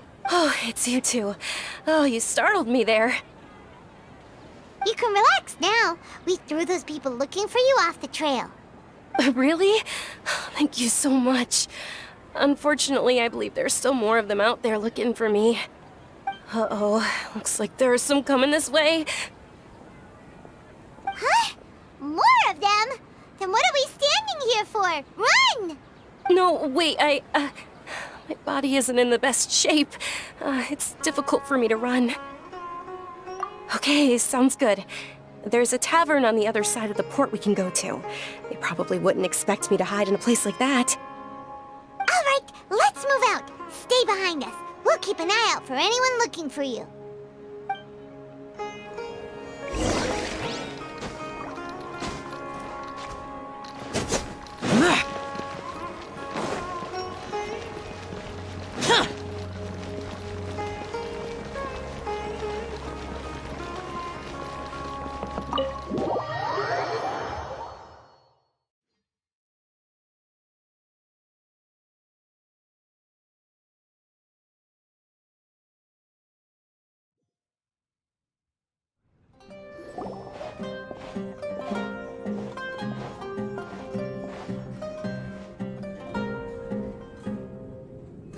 We made it. Oh, they shouldn't be able to find us now.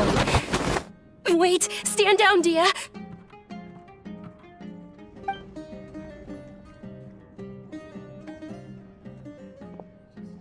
My lady, who are these two? They're travelers that I met on the street just a moment ago. They happened to notice that you were all searching for me, so they helped me hide. I see. In that case, you two should scram. There's nothing here for you. Wait a sec! Who the heck are you? And why are you shooing us away? I'm Miss Dunyarzad's bodyguard, here to see that she returns home safe and sound. My lady, let's get going. You've been gone for so long that your parents are worrying themselves sick. And if I refuse to go with you? It'd be easier for the both of us if you cooperated. But if you insist on not going, then I'll have to carry you like a sack of potatoes. Hey! Dunyarzad already said she doesn't want to go back. Why are you still pushing her? Stay out of this. You don't understand the situation. Sorry, my lady. Even though I'm your bodyguard, your parents are my employers. I have to answer to them. How much? Wait, what? How much more do I have to pay you to become your employer? So you never listen to my parents ever again. Double? A triple? Give me some time and I'll get that much. My lady, this isn't about Mora. I don't know what you think of us Eremites, but let me say this. I like Mora, but I'll never go against my principles. That's why I'm here looking for you. Sure, it's an order from my employer, but my conscience was also telling me it's the right thing to do. And knowing your health, carelessly running around like this is gonna hurt ya. For the sake of those who love you, don't be stubborn. No, you're wrong. I'm aware of my limits and I know what I'm doing. Honestly, the only people being stubborn right now are my parents. And they know perfectly well that it makes no difference if I'm at home or not. They still won't accept reality. And every time I bring this up, they just change the subject. Dia, you've been living with us a long time already. This should be old news to you. Dia, I know it hasn't been easy for Mother and Father, and I'm grateful for everything they've done for me. But there's someone else in this world I'm also grateful to. Because she saved me. The love I have for her is the same I have for my parents. This is my life and my last chance. So I want to do something meaningful.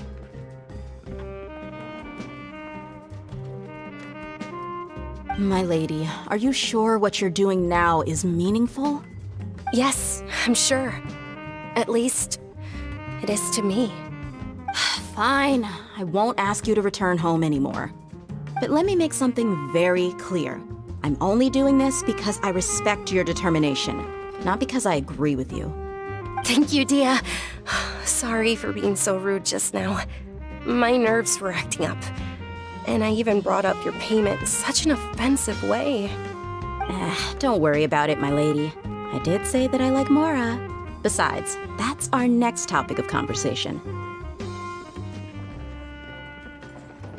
Today's little excursion caused such a ruckus that every single bodyguard at the estate was deployed. It wouldn't be easy to hide things from your old man. Since this definitely won't be your last escapade, here's a little tip. You should at least make it look like your room and things are still in order when you leave. Also, you'll need someone to cover you for when you're out and about. So, I'll let you hire me, my lady. This way, everyone wins. As for the pay, let's say half of what your father pays me. We can settle the bill when we return to the estate. Okay, deal. Yay! Looks like they've reached an understanding.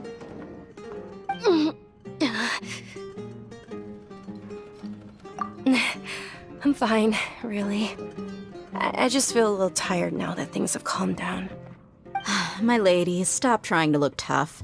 We're already in a tavern, so let's rest up and grab some grub. I'm sorry for worrying you two. If you don't mind, I'd like for you to join us. Sure! After you rest up, we want to hear more about Lesser Lord Kusanali.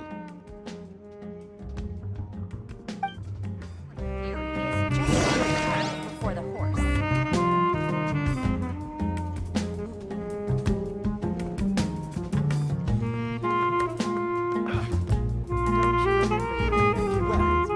Your perspective is just tunnel visioning.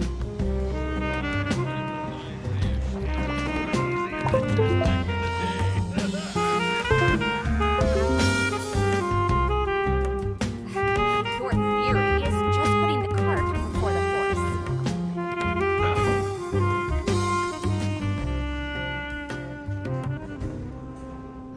Well, your perspective is just tunnel visioning.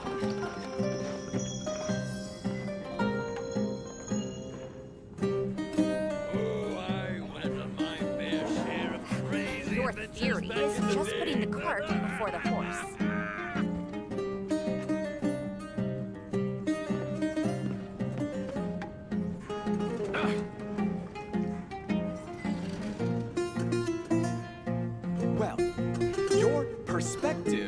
just tunnel visioning.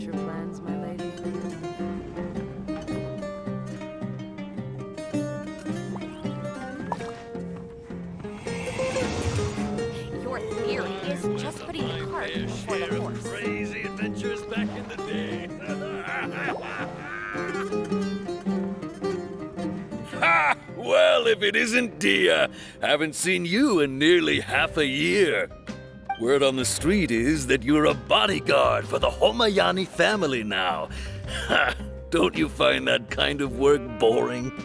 Nah, you get used to it. How about a menu over here? You got it, huh? Isn't this little Miss Homayani herself? We don't get to serve personages like you very often. We'll be sure to prepare our very best. Thank you, sir, but there's no need. I don't have a lot of Mora on me, and I really ought to save as much as I can. But please bring these two the best food you have. They're my new friends, so I want to be a good host for them.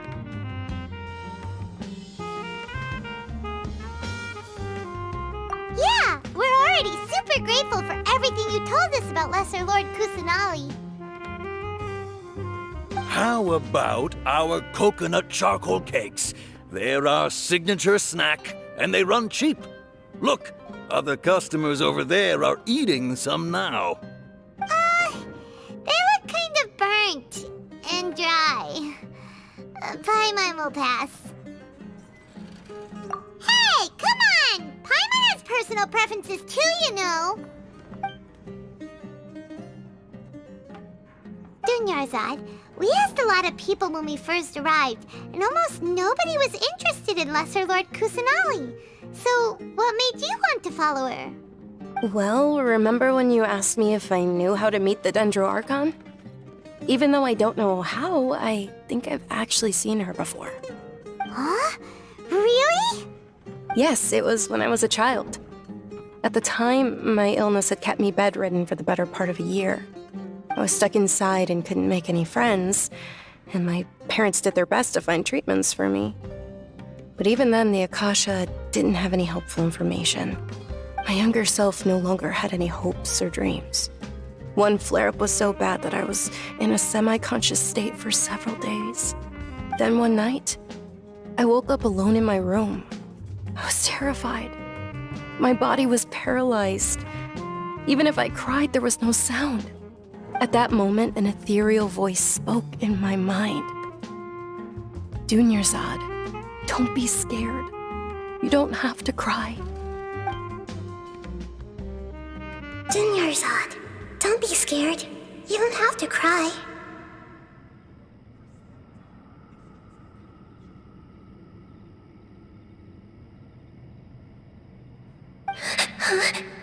Who are you? How do you know my name? How do I explain this? You might not be able to understand, but actually, I know everything about you. Really? Of course. I know that you're scared of thunder, that you hate taking medicine every morning, and that you love counting the petals on your mom's skirt. Wow, you really do know everything. Dunyarzad, is there anything you want? Want? Not really. I can't go anywhere or do anything. Huh? But aren't you a child? All children have wishes. Tell me what you want, and maybe I can make it happen. But can you make my illness go away? Oh. I'm sorry. But I'm not powerful enough to do that right now. Then, can you be my friend?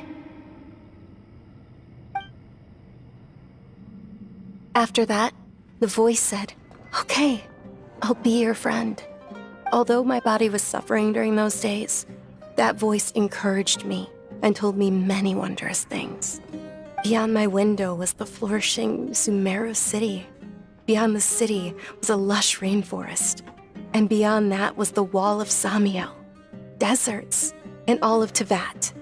Once I finally made it through that bout of illness, I couldn't hear that voice anymore. I told my mother about it, but she said that I must have been dreaming. But I know that that voice wasn't a figment of my imagination. Before that, I had never heard of Teyvat. Yes, for sure. If it weren't for that voice, I would have never grown curious about the outside world, nor would I have learned how to read and enjoy so many books. That voice sparked a desire for wisdom. It had to have been the Dendro Archon. I've been hoping for a chance to repay her kindness. In fact, I was running around today to help prepare the Subzeros Festival for her. What's the Subzeros Festival? It's Lesser Lord Kusanali's birthday, which was the day that she was found by the sages. It's actually an old holiday that originally celebrated Greater Lord Rukkhadevata's birthday. When she passed away, the holiday eventually became a celebration of the Lesser Lord's birthday. I heard everyone was overjoyed when they welcomed her back to Sumeru. In those days, the festival was a huge deal. But because of the Academia's influence, people have gradually lost interest in the festival. The Academia actively participates in Sumeru's many holidays dedicated to Greater Lord Rukkhadevata. But when it comes to the Subzeros Festival, forget any funding. They practically act like it doesn't exist. Maybe they see Lesser Lord Kusanali's birth as confirmation of Greater Lord Rukkhadevata's death, so they're reluctant to celebrate it. Aw, but that's awful. It is. It's absolutely terrible. Sure, the Greater Lord founded Sumeru, but hasn't Lesser Lord Kusanali been the one quietly protecting us for the past few hundred years? Just remember that we're still out in public. Don't get too carried away now. I know that people over by the Grand Bazaar still hold the Subzeros Festival to this day. But I hadn't met any of them before, so I was never able to contribute. But recently, I made a friend there who also follows Lesser Lord Kusanali. I gave her my savings because I want her to throw a wonderful festival this year. That's the least I could do for Lesser Lord Kusanali. Hold on, my lady. Does this friend happen to be Nilu, the one who sends flowers to the estate? Yes, that's her. I saw her leaving the other day with a nervous look on her face. It seemed like she was hiding something in her arms. Did you give her something? Yes. Initially, I didn't have much Mora prepared, so I had Nilu sell one of my skirts. I've agreed with Nilu to meet up at the Grand Bazaar today and see how things are coming along. Dia, would you accompany me? Sure. That's quite the trip, though. I'll carry you. No, that would be too much, even for you.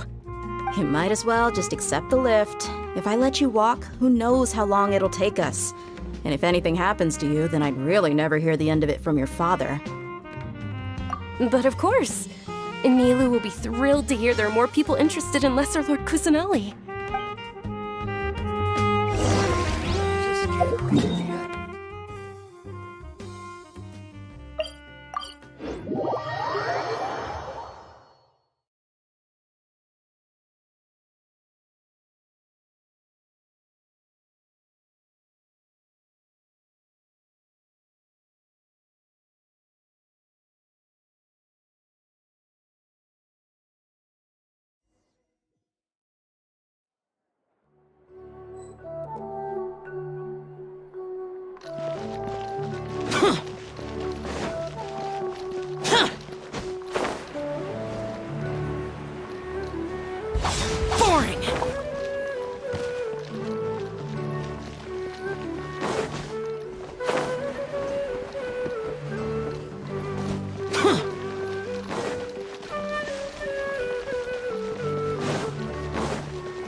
Sorry I'm late, Nilu. Oh, Dunyarzad. It was taking you so long that I assumed you got trapped at home, but you made it in the end. Uh-oh. But if Dia's here, that means you got caught, right? You could say that, but everything worked out. She's on our side now. Not completely. Oh, and who are these two? Oh, meet the Traveler and Paimon, my two newest friends. They're visitors who just arrived at Sumeru City and are looking for information on Lesser Lord Kusanali. So you're followers from another land? That's wonderful. You two absolutely mustn't miss the Subzeros Festival. By the way, Dunyarzad, we've already started decorating the Grand Bazaar. It looks spectacular, thanks to your generous contribution. You're very welcome. It's the only thing I could do. Do you still have enough Mora? Probably? But don't sweat it. We've already finished renovating the stage. Come on, I'll show you.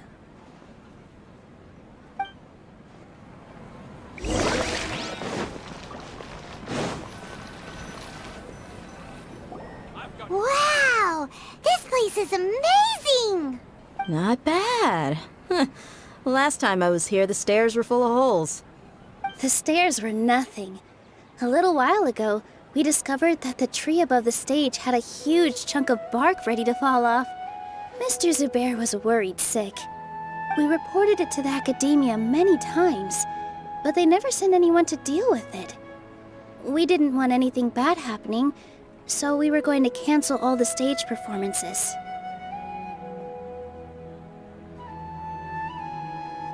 Oh, probably because it was the theater asking. The academia looks down on performers like us.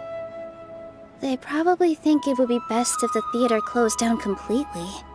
We can't let that happen, though. Not only would everyone involved in the theater go hungry, but then we wouldn't be able to hold the Subzeros Festival anymore. Thank the Dendro Archon for Dunyarzad.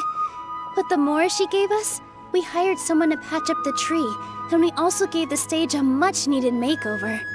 The stage is going to be even prettier when it's festival time. I can't wait for you to see it. And I can't wait to see you on the stage. You've been practicing so long already. It's almost time for your dream to become reality. It's our dream. I'll do my best for the two of us. Nilu, what are you gonna be doing at the festival? She'll be dancing the dance of Subzeros, the most important performance at the Subzeros Festival. Dunyarzad, have you told him the origin of this holiday? I only told them about the Greater Lord and Lesser Lord so far. Okay, then I'll tell you two about how this holiday came to be. According to legend, the Subzeros Festival was originally the Goddess of Flowers' birthday celebration for the Greater Lord. A long, long time ago, on one of Greater Lord Rukkhadevata's birthdays, her friends threw her a celebratory banquet. Some of the gods got drunk. One started playing music, and the Greater Lord started singing, so the Goddess of Flowers began to dance. As she danced upon the grass, countless beautiful padisaras began to bloom wherever she stepped. Those brilliant purple flowers became her dazzling stage. All the gods clamored, "Oh, if only time could stop at this very moment." Of course they did. When people mention the gods, they always think of the Archon War. But Sumeru's gods also had happy times. Although they aren't around anymore, they're preserved in our tradition of dance. This outfit I'm wearing is apparently based on how the Goddess of Flowers looked. Though we're just tiny people compared to the divine, we still have to do our best to make sure that the birthday girl feels loved on her special day. Nilu, you of all people will definitely be able to convey our well wishes to the Dendro Archon. I also noticed that you went the extra mile and scattered padisaras around the stage. They symbolize the Goddess of Flowers, after all. It's just a shame that all the real padisaras went extinct after her death. Yeah. The Greater Lord brought forth padisaras in memory of the Goddess of Flowers. but she ultimately could never truly replicate that beautiful purple. Thinking about the Goddess of Flowers dance makes me wish I could have seen it. If my stage were anything like that, I'd be thrilled if I had just 2 real Bodhisattvas on the stage. So, Traveler and Paimon, what do you think? Interested in the Subzeros Festival? Will you two be coming? All of Lesser Lord Kusanali's followers will be there for her birthday. It'll be a good opportunity for you to learn more about her. Ooh, Paimon thinks that's a great idea! Hey, come on! There's nothing wrong with enjoying a festival. Besides, it's Lesser Lord Kusanali's birthday! She'll be happy to have more people who are celebrating it. So how about we all attend the Subzeros Festival together? Junior Zod, let me show you which stage decorations we've picked out so far. Traveler and Paimon, if that doesn't sound interesting to you, then feel free to explore the area. Everyone at the Grand Bazaar loves Lesser Lord Kusanali, and we're all looking forward to the Subzeros Festival. In that case, we'll take a look around. I wonder if the treasure of my youth might have been left by... Boring! Whoa! What's with your yellow hair? And why do your clothes look so funny? Are you an outlander?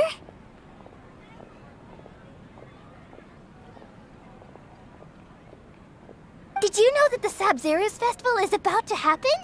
There'll be loads of fun things to do at the festival. But the best part is when Ferris, the Knight of Flowers, passes out candy to everyone!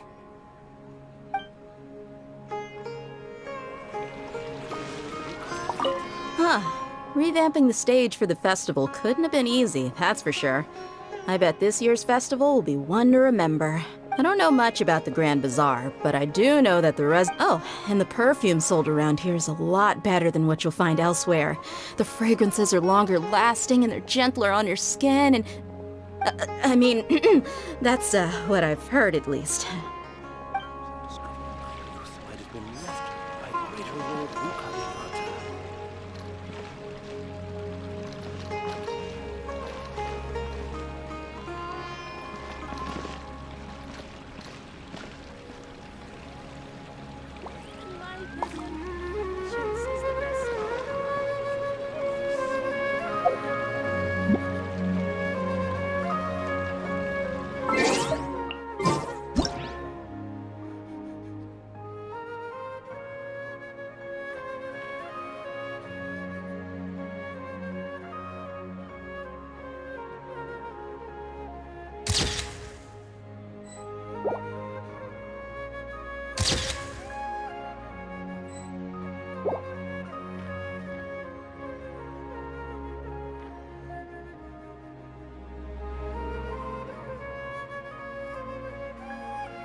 Ah, as a child, my grandmother Subzeru.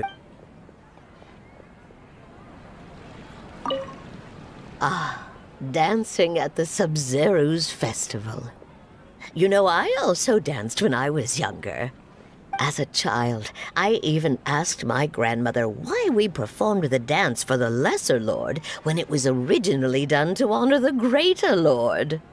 My grandmother said that Greater Lord Rukkhadevata is a beloved deity and honored by all. And Lesser Lord Kusanali is too. If the Goddess of Flowers ever knew Lesser Lord Kusanali, then she would certainly have wished to be her friend and hold celebrations for her too. The Subzeros Festival has been losing its appeal over the years. That is, until a wealthy benefactor stepped in this year and brought the festival back to life. I heard she forked out a lot of mora to make it all happen.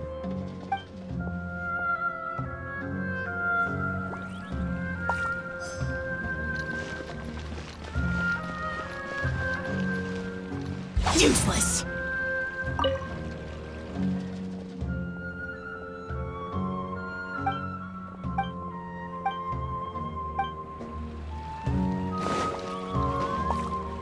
I wonder if the treasures I discovered in my youth might have been left by a greater Lord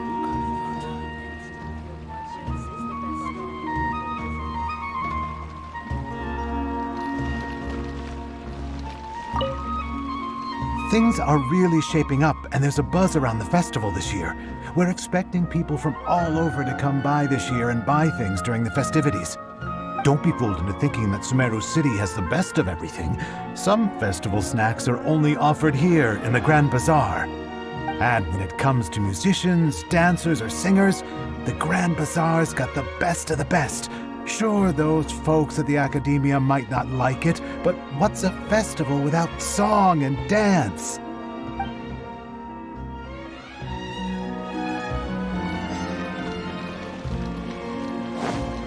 I've got great food and great drinks that everyone can enjoy.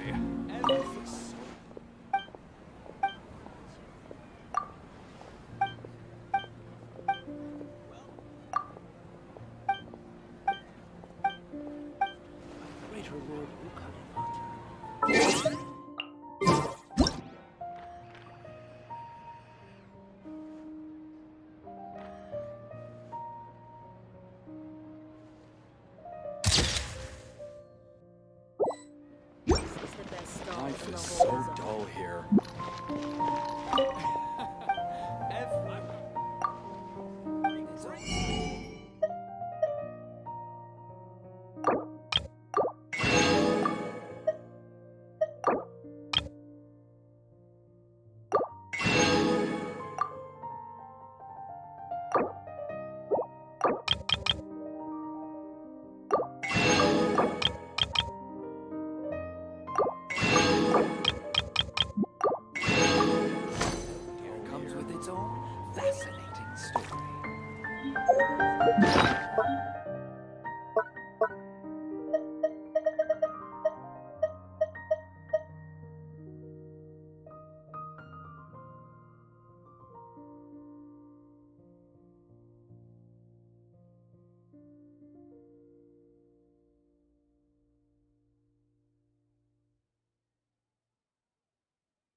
Get your spices here. We've got all kinds. What's so great about Snezhnaya toys anyway? Jutes is the best stall in the whole bazaar.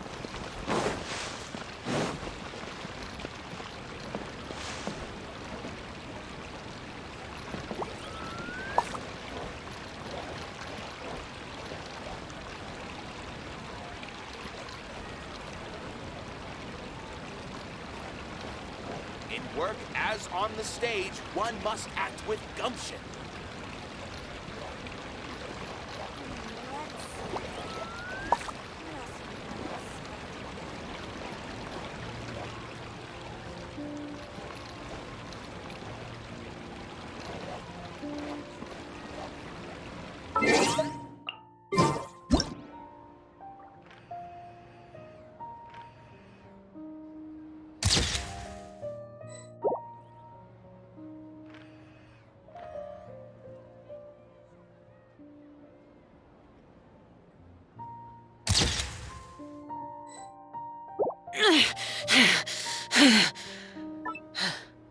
Those memories. So dark. On stage, one must act with gumption. Is there no future for me?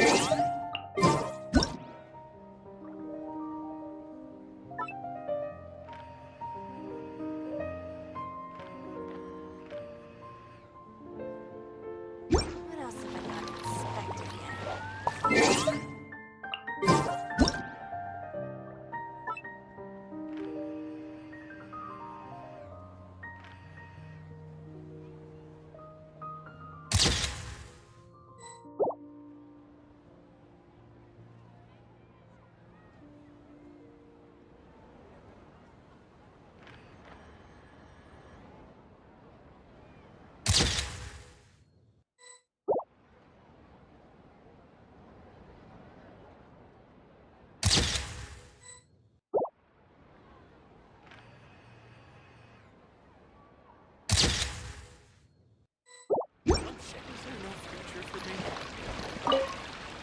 Nilu, your outfit looks amazing. There's also something different about you from when we first met up. I thought I'd add a little extra pizzazz to my dress for the festival. See? Wow, did you sew all that yourself? Uh-huh. Sewing is a fundamental skill for everyone in the theater company because we make all our own costumes. Did you know that Mr. Zubair not only can make costumes, but props too? I've noticed that you can't keep your eyes off that crown over there. Would you like to try it on? May I? Of course. The legends say that the goddess of flowers had beautiful horns on her head, so this crown was made to reflect that. Dunyarzad, you look absolutely stunning with it on. It's like I'm looking at the goddess of flowers herself.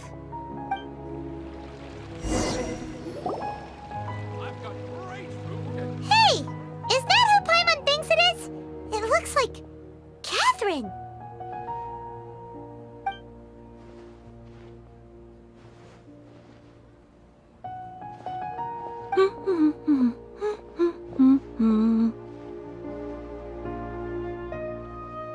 Huh.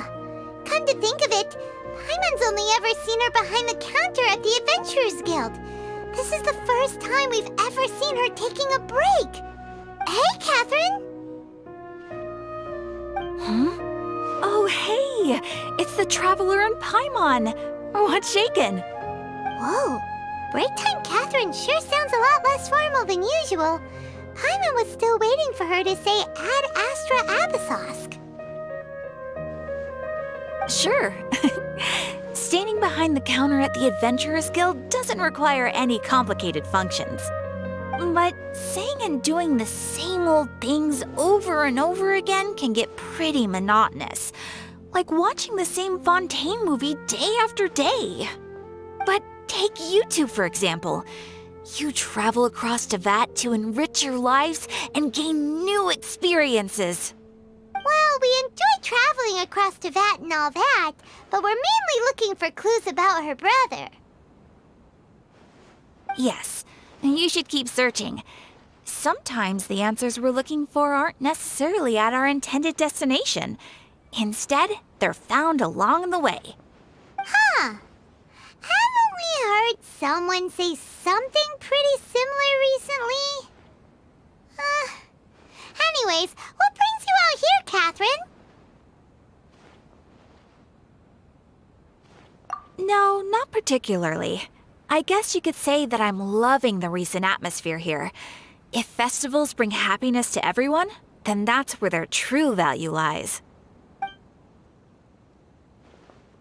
Oh, it looks like it's about time for me to be heading back now. Alright, we'll see you next time at the Adventurers Guild. Oh, by the way, thanks for connecting us with the Eramites. We've already made some great friends in Sumeru City thanks to you. I'm sure you two will get along well with the people here. You've already been blessed by the element of Dendro after all. See you around.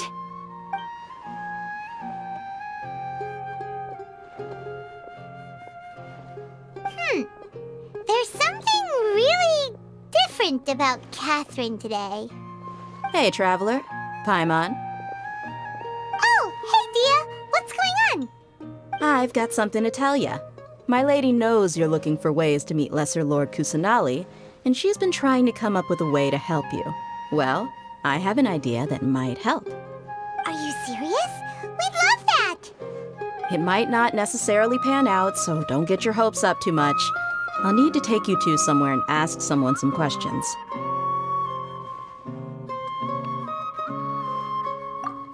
My lady is feeling a little worn out at the moment.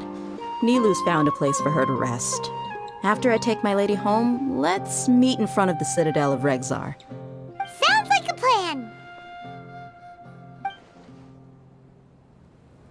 Let's head over to the Citadel of Regzar and wait for Dia.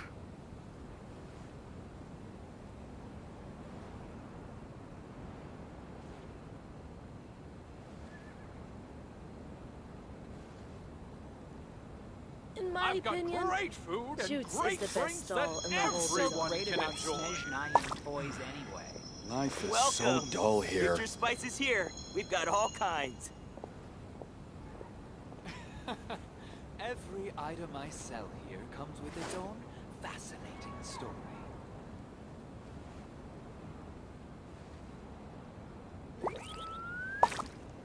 in my opinion, Shoots is the best stall in the whole bazaar. What's so great about Snezhnaya toys anyway? I've got great food and great drinks that everyone can enjoy. Future Spice is here. We've got all kinds.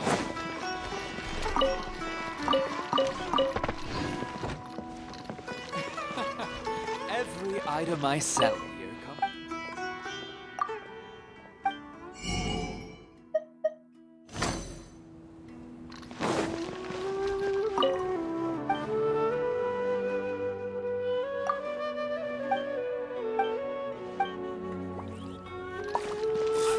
Welcome. So great Future about Spice is here. We've got all kinds.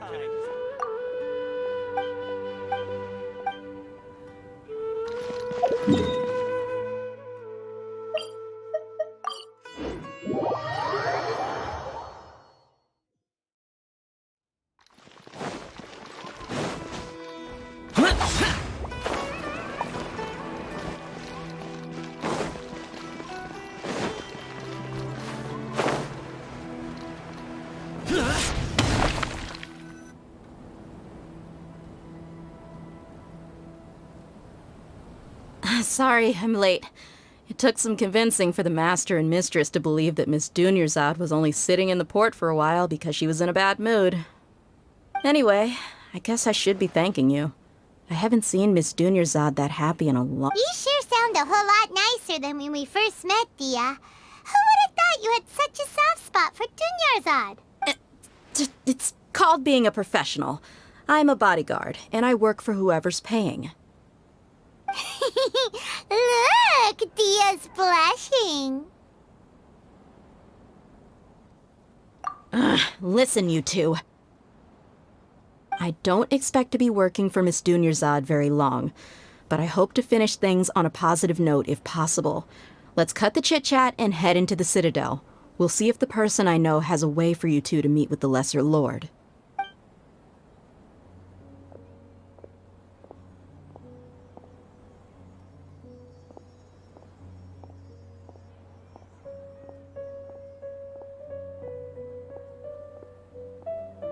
Oh, hey, Chief. Ha, Dia! What are you doing here? And well, didn't expect to see you three together. I take it you all know each other already? Mm-hmm. We met this morning after the Adventurers Guild pointed us to Osfon for more info. No kidding. Huh. So, where's Ruksha? I thought I'd help these two out by asking about the theft. Anything you can tell him? Ruksha's gone over to the Academia. The Grand Sage recently ordered Sumeru City to begin bolstering its defenses, so people from all over have been called back to the city. Since you've already mentioned the theft, I suppose I might as well tell him what we know. Appreciate it, Chief. Theft? Sorry, what the heck are you guys talking about? Just recently, the Academia lost something, and there's a chance the item is connected with the Dendro Archon. This case might just somehow help you in meeting her. I suppose that's one way to look at it. But if you ask me, the case is more about the Academia than anything else. Let me fill you in. The Academia recently sent a convoy to pick up an important package from Aru village. Word got out, and the convoy was robbed on its way back. The Grand Sage took the whole matter very seriously. Not only did he dispatch the Matra, but also enlisted our help in the search for leads. All we know so far is that whatever was stolen is currently in Port Ormos. You two have heard of Port Ormos, haven't you? It's the largest commercial port in all of Sumeru. You can travel there by leaving Sumeru City and heading south along the river.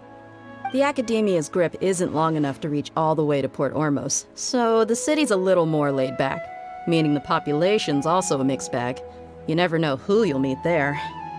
Apparently what was lost has a great deal to do with the Akasha, knowledge, and even the gods. I'm afraid I don't have any other details for you, though. If you're interested, maybe you could head to Port Ormos and ask around yourselves. If you want my advice, try introducing yourselves as students of the Academia once you're there. Are you serious, Chief? All the Academia students are in Sumeru City, you know. Why should they pretend to be students in Port Ormos? If you're also interested, just go there and see what happens. Count me out. I've got plenty of work to do here for the Homayani family. And take it from me, if you two really do decide to visit Port Ormos, you'd best watch your backs. Let's just say that the Eramites there aren't nearly as friendly as those here in Sumeru City. There are even some extremists who go around shouting slogans like, "Retake Sumeru for the Scarlet King." Word is that more and more are joining their movement. They're becoming a real headache for Chief and the others. You bet they are.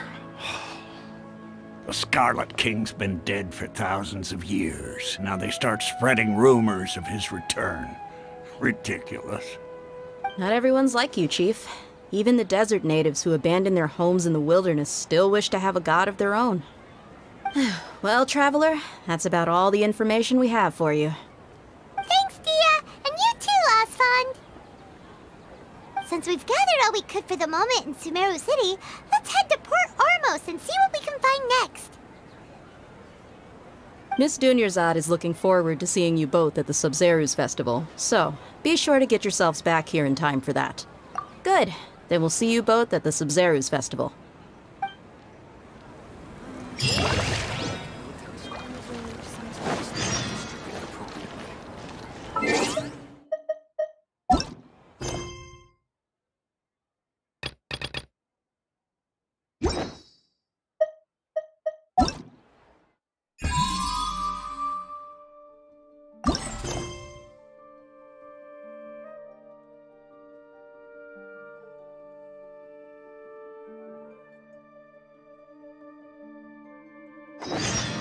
The damned will sooner die again than lay a hand on me.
Port Ormos is pretty great.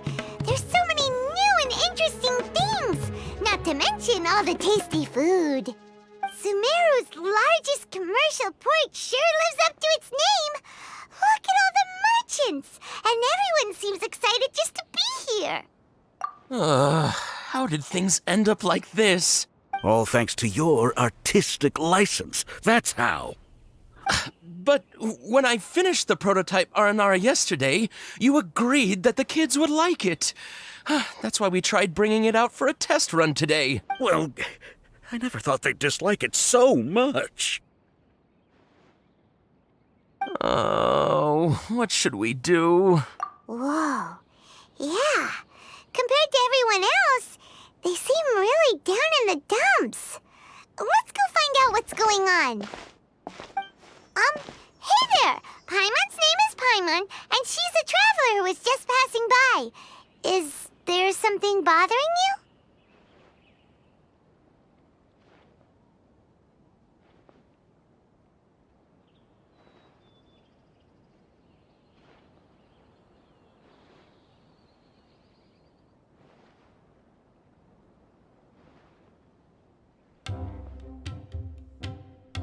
Oh, I noticed you two a moment ago. Welcome to Akara Crafts, the best toy store in Port Ormos. At least for now. What's bothering us is this prototype Aranara. To start with, could I get your opinion on it? Prototype Aranara? You mean this wood carving here? It looks like a mushroom monster to Paimon. Oh, no. The prototype Aranara is something that brings joy and laughter to children. At least in theory. Not the first negative feedback we've had. So, what exactly is a prototype Aranara? So for context, Aranara are magical creatures in Sumeru fairy tales that live in the forest. For the store's 20th anniversary, we plan to release a series of hand-carved toys based on the Aranara stories that kids know and love. This is a prototype we made to get an idea of how they would react. But when we put it out there, the reaction was not quite what we'd anticipated. They thought it looked like a mushroom too, huh? No, worse than that, actually. I can't quite describe it, though. And I'm also not very good with kids. Maybe you could ask them for yourselves.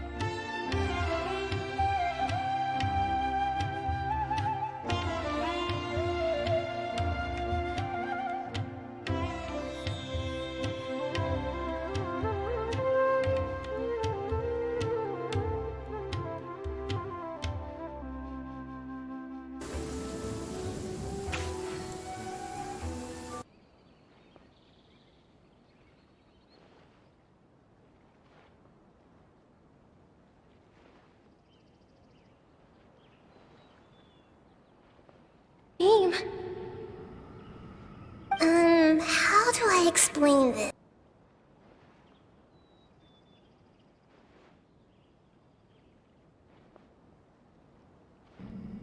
Explain.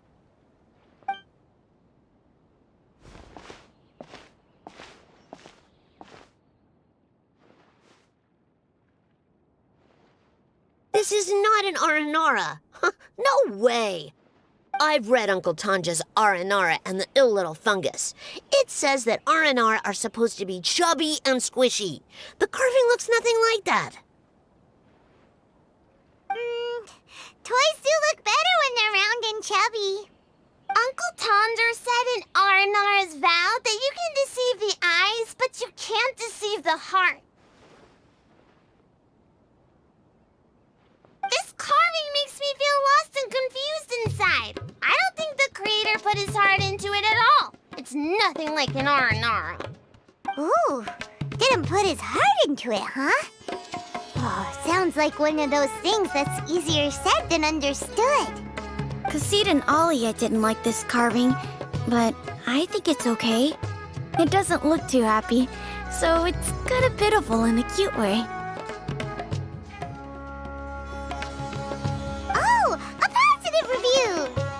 Yeah, so I would totally ask my dad to get it for me, if it wasn't meant to be an Aranara. Oh, well, that took a sudden turn for the worse. We asked the children for their opinions. Oh, how did it go? Has it maybe, grown on them at all?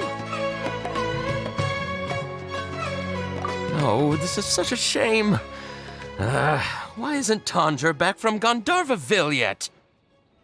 Oh, the kids kept mentioning an Uncle Tanger, too. Who is he exactly? Uncle Tanger is a famous children's author here in Port Ormos. He wrote quite a few stories in the past, but none of them were popular among children. Just like our prototype Aranara. But around a year or so ago, he suddenly had a eureka moment or something, and suddenly the children loved every one of his stories. That's right. My little Ghaffari loves his stories too. The whole reason we decided to make these carvings was because we saw just how popular the Aranara are among children. We asked Tanja for guidance, but right after he agreed, he went off to Gandharvaville with his son to look for inspiration. They haven't returned yet.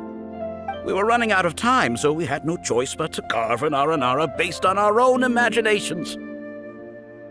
As you can see, this was the result. Oh, we have to do something. Hey, since you're the famous traveler, could you do us a favor and look for Tanger in Gandharvaville, he doesn't have to come in person if he's too busy. Just ask him to write down his suggestions and bring his notes back to us, if you could. Please, if only to put a smile on the children's faces. And, of course, you'll be well compensated for doing us the favor. They seem pretty desperate. Let's help them out, to see the kids smile. And also for our reward. Yep, let's do it!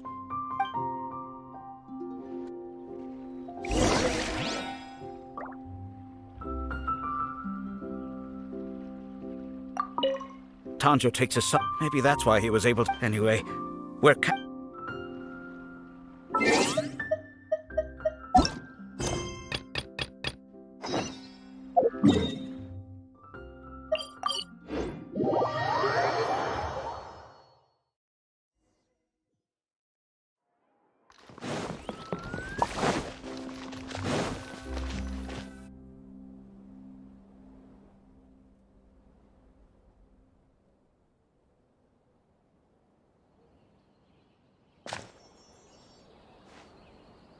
Come and have a good look yourself.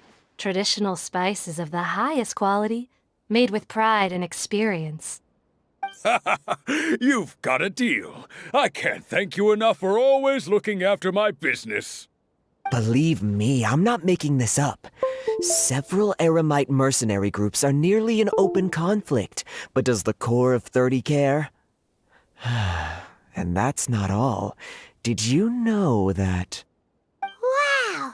Talk about hurly-burly! This place is busy! Well, guess that's only to be expected for the largest port in Sumeru. Maybe it's because of what Dia told us earlier, but Paimon can't seem to shake the feeling that there's also danger lurking in these crowds. Ooh. Let's get our bearings so we can start looking for leads. We know that whatever the Academia lost is related to the gods. But other than that, we don't have much else to go on. Osvan told us to try posing as Academia students while asking around. Paimon checked the Akasha on the way here, and the Academia doesn't seem to have any research facilities in Port Ormos. Paimon doesn't get it. Won't we look even more suspicious going around saying we're Academia students and asking about the stolen item? Well, given all the people that come through here every day, if there's any information to be found, Paimon bets we could find it in the market. Let's ask around and see what we come up with.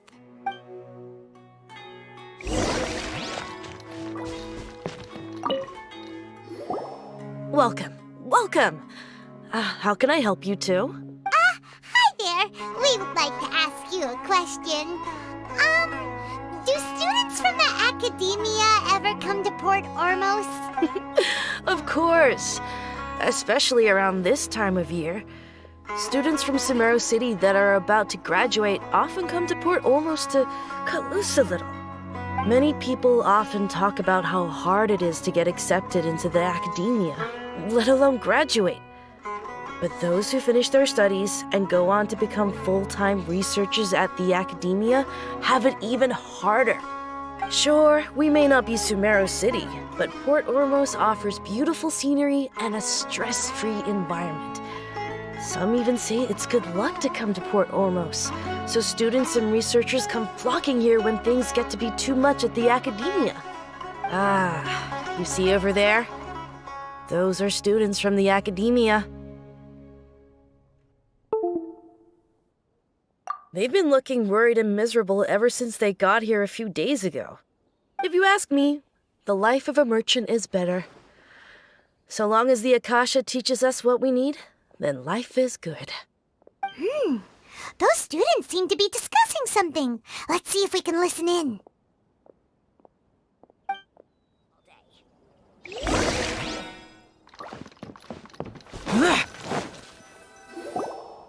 It's no good. I've tried asking around, but I haven't been able to learn anything useful. Not to mention that a bunch of scary-looking Eramite mercenaries have been posted along the streets now. There's been a lot of fighting between the different Eramite factions in Port Ormos. If we choose to move on our own, then it would be wise to steer clear of them. Especially the group that's constantly shouting some stuff about the Scarlet King and some resurrection. I've even heard that the Citadel of Regzar is starting to get fed up with them. What was that group called again? Ein something or other? They're called Ein El Akhmar. Today, I heard that the thing we're after might be in their possession at the moment. Wait, come again? Don't you see? Many of the Eramites in Port Ormos deal with trading this kind of thing. They're usually pretty wary of outsiders, but not so with students of the Academia. It's because the kind of goods that students are looking for aren't the kind of goods that Eramites are after. As long as they know you're a student, then deals can be made. I've heard that Ein El Akhmar likes to set up shop at the Jafar Tavern. Supposedly, if you're willing to part with 500,000 Mora, they'll give you info on anything. Wait, did you say 500,000? If information alone costs that much, then how could we ever afford to buy what we're looking for? I guess we might as well give up on trying to graduate this way. I wouldn't worry too much. Our field of research is very niche. Who else could possibly be after that kind of shady knowledge?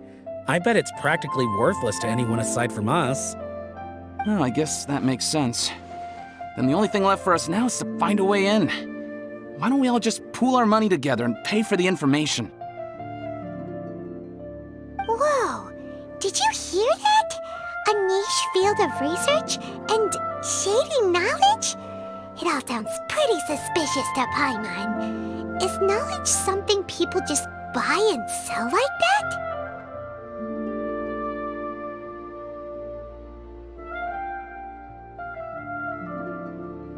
So, what's our plan?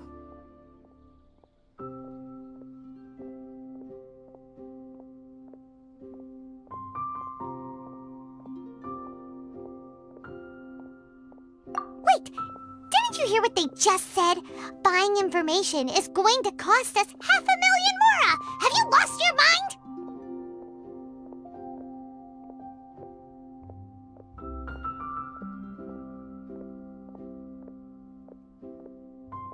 Oh, all right. Paimon never thought she'd agree to parting with that kind of mora. But if you know what you're doing, then we should give it a shot.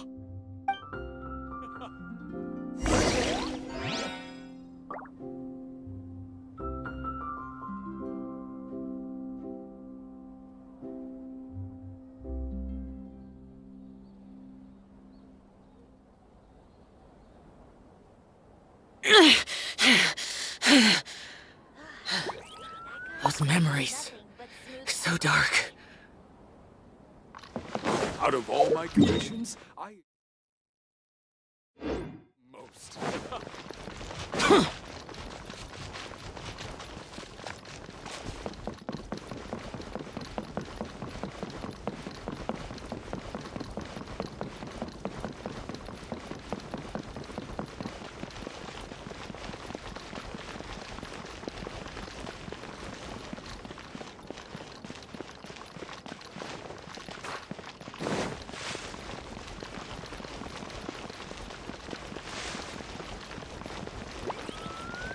Delicious food, freshly made. How come nobody in those books?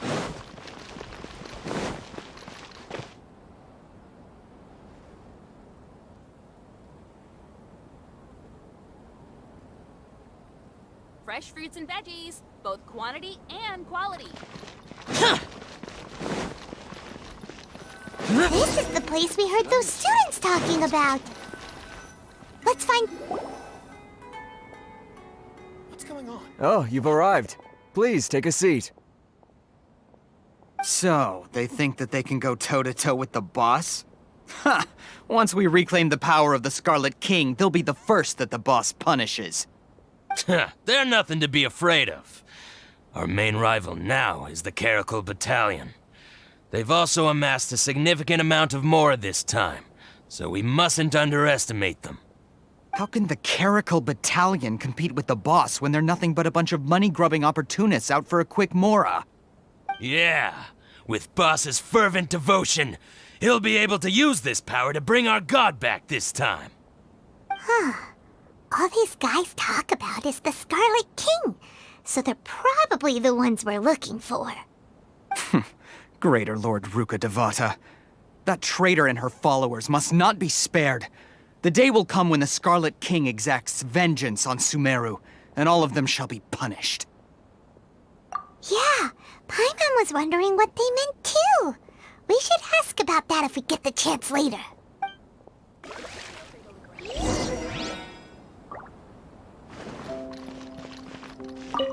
Talk to the bartender. Huh? Who are you? What do you want? A traveler? Now's probably not the time to talk about that. Didn't the students say Eramites are wary of outsiders? A student? Huh. What's a student from Sumeru City doing in Port Ormos? Ah, well, if it's info you want, you've come to the right place. The question is, can you afford it? Huh? What is this, some kind of joke? Oh! Sorry. She must have grabbed the wrong amount. Hey, what do you think you're doing? Oh, Paimon can't stand to see so much more go. But there's no other choice price right now. Here, this is the merchant's address. Whatever you're looking for, you'll find it there. Hmm? Well, what are you waiting for? Oh, that's right! We heard you mention the Scarlet King just now. We're actually interested to know more because we're, archaeology students! Fine. Since you've already handed over the Mora, I guess I can throw in a little extra info. As you can see, members of Ain al-Ahmar are devout believers of the Scarlet King. Years ago, the Scarlet King founded the great desert nation that was our homeland. It was an advanced civilization, far beyond anything you'll see in present-day Sumeru. The Scarlet King was the rightful god of wisdom, but he was betrayed by a companion he trusted. She even stripped him of his title, God of Wisdom. So, you mean the traitor was... Greater Lord Rukkhadevata, yes. That shameless wretch destroyed the Scarlet King's civilization, and our ancestors were forced to flee to this land where we were made to suffer the tyranny of our enemies. Furthermore, she conspired with the Academia to cover up the truth of her actions, and create the merciful and benevolent facade for which she is now known. Ugh, just thinking about it sickens me. But the story doesn't end there, oh no. The Scarlet King isn't truly dead.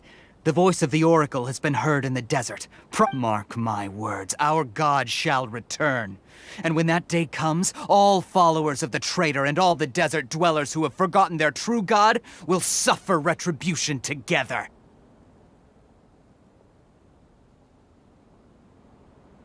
If what I'm saying makes you shiver with fear, it might not be too late for you to become a believer of the Scarlet King.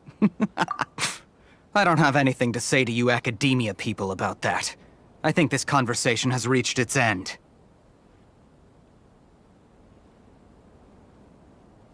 Not just yet.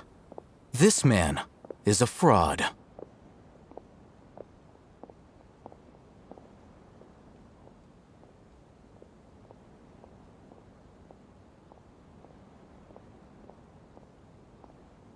Huh? You again? Deranged Academia lunatic. Yes, it's me again. I already warned you that if you weren't willing to sit and discuss things with me, I'd take measures to make things uncomfortable for you. Listen to me. That address he gave you is fake. Or at least, you won't find a merchant waiting for you there. This group has been boasting all around that they can provide information on a certain item as a means of luring people into their territory.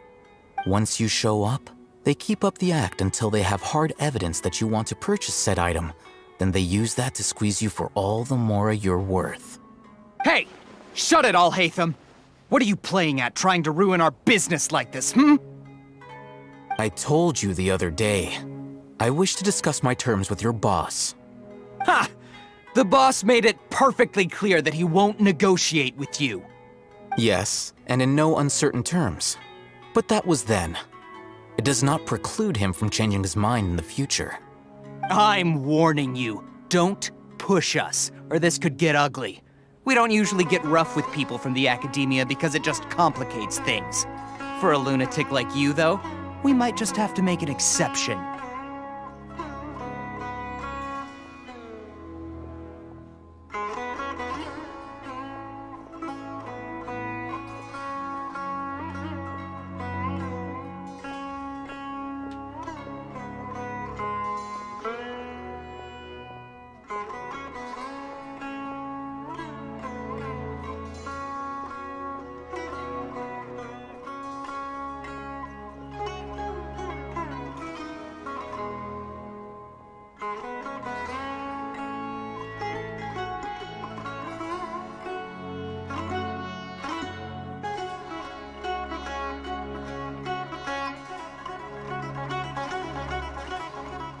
If you're suggesting that we escalate this from a verbal exchange to a physical one, I accept.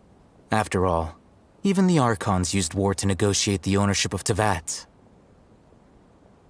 If, on the other hand, we can't agree on any means of negotiation at all, then I'm afraid my next course of action will sting a little more than the mere falling through of a few business deals. I will jeopardize the Eramite's reputation, which I know you value above all else. I am quite confident that if I began to take such action, your boss would willingly approach me himself. However, I fear that by then, some things will have happened that cannot be undone. Also, a word of advice. I suggest you tell your boss exactly what happened here today. Otherwise, he might blame you for not telling him in the future. What did you say?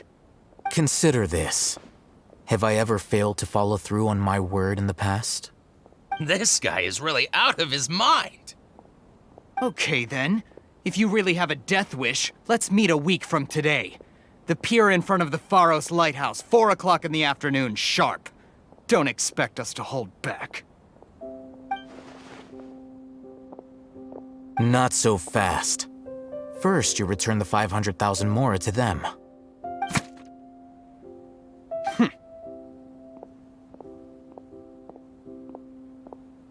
Please, I beg you, don't provoke them. We can't afford any trouble with this crowd. They haven't even paid for their food yet. Ah, Mr. Iman. There appears to be fewer staff in the restaurant recently.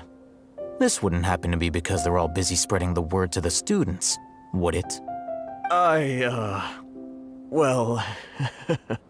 Someone who chooses to do business with a group like that really can't afford to get so flustered the instant someone confronts them about it. Consider the meal compensation for our silence.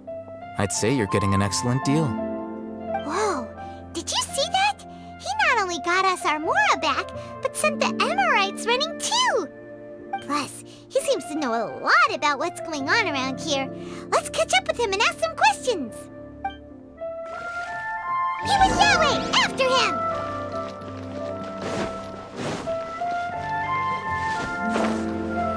Fresh fruits and veggies, both quantity and quality. Wait up! It's Al-Haytham, right? What do you want? No need for thanks. My goal was to get to them, and you two gave me just the opportunity I needed. We're even. Oh, I advise you to keep your distance from them. Since they weren't able to make off with your Mora in the end, they might harass you again in the future.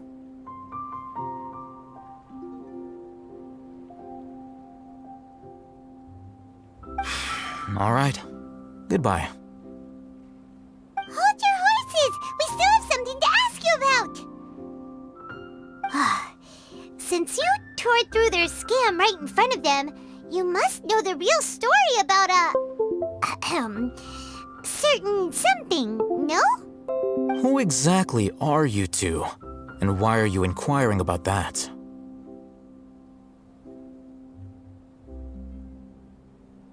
A student. Right. Look, you should know that those thugs conducting business with you had nothing to do with your lie. Huh? Oh, yeah! She's really strong! Weren't you saying something about a physical exchange? We can help with that. She doesn't even have a vision. Forget it. Maybe not, but she can still use elemental energy. Otherwise, there's no way we'd go asking for info from from guys like that. Those hot-headed thugs are definitely gonna bring a lot of backup for your next meeting. Even if you don't go alone, you won't regret taking us with you.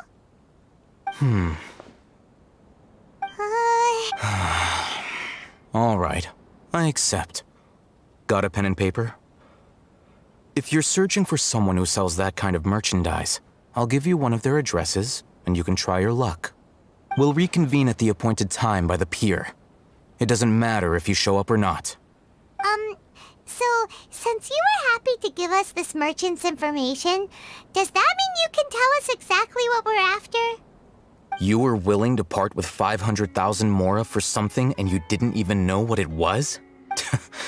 Okay. Well, if you truly are as skilled as you claim, then you can beat the answer out of them when they become hostile. Look, if you've been making inquiries, then you have to know something by now. Tell me what you know so far, so I don't waste time repeating information. We know it's connected to the academia somehow, and that not only do the Eremites deal in it, but some students want to get a hold of it too. What else? You know almost everything there is to know, but you're unable to compile this information because you've never seen the object before. This is what you've been looking for.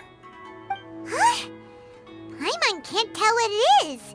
It looks like some kind of ornament. This is a knowledge capsule. To put it simply, it's a vessel that can store a fixed quantity of canned knowledge. It's like a miniature Akasha.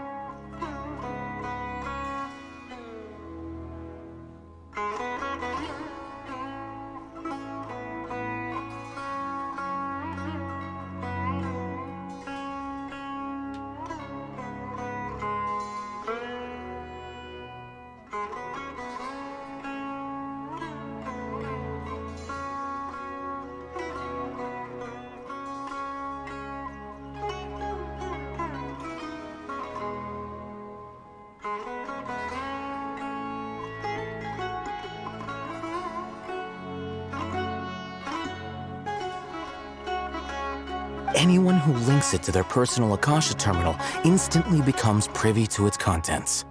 Correct. Anyone.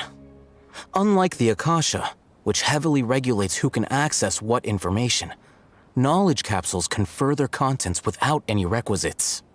That's amazing! It's essentially a convenient and harmless vestibule for knowledge. Unfortunately, it's illegal in Sumeru to privately possess or trade. They were created as a means for scholars to transfer knowledge gained from Irminsul into the Akasha, and are intended to be destroyed immediately after use.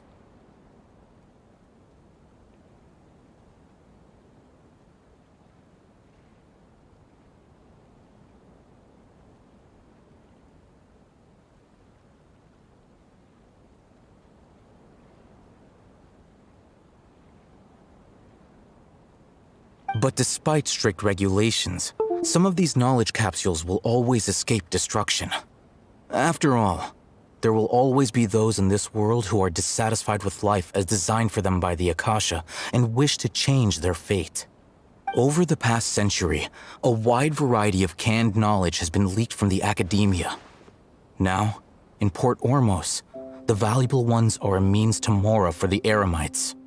Meanwhile, those which the Eremites deem to be useless to them occasionally prove useful to the common citizens and hapless academia students. Well, I think that about sums it up.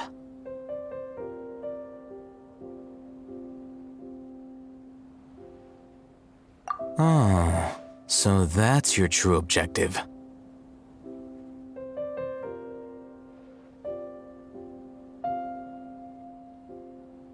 With our current arrangement, I don't believe I can offer an answer.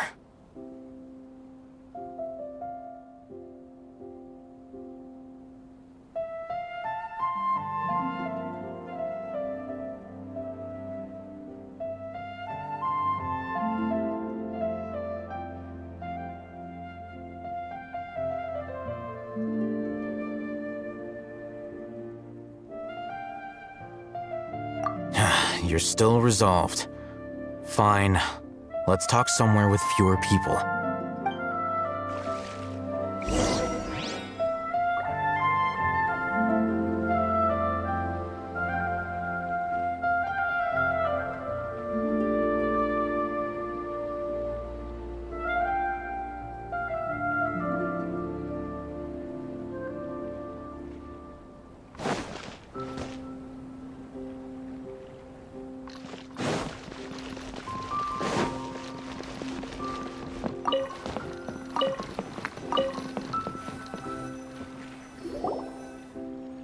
Let's continue our conversation here. If you wish to learn more about the knowledge capsule that the Academia lost, then you must help me with something.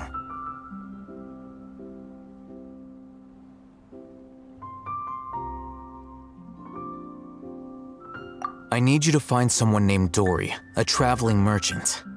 Unlike the peddlers who hawk inferior knowledge capsules, she often has quality goods in stock. Some say that as long as there is profit to be made, there is nothing she won't dare to sell.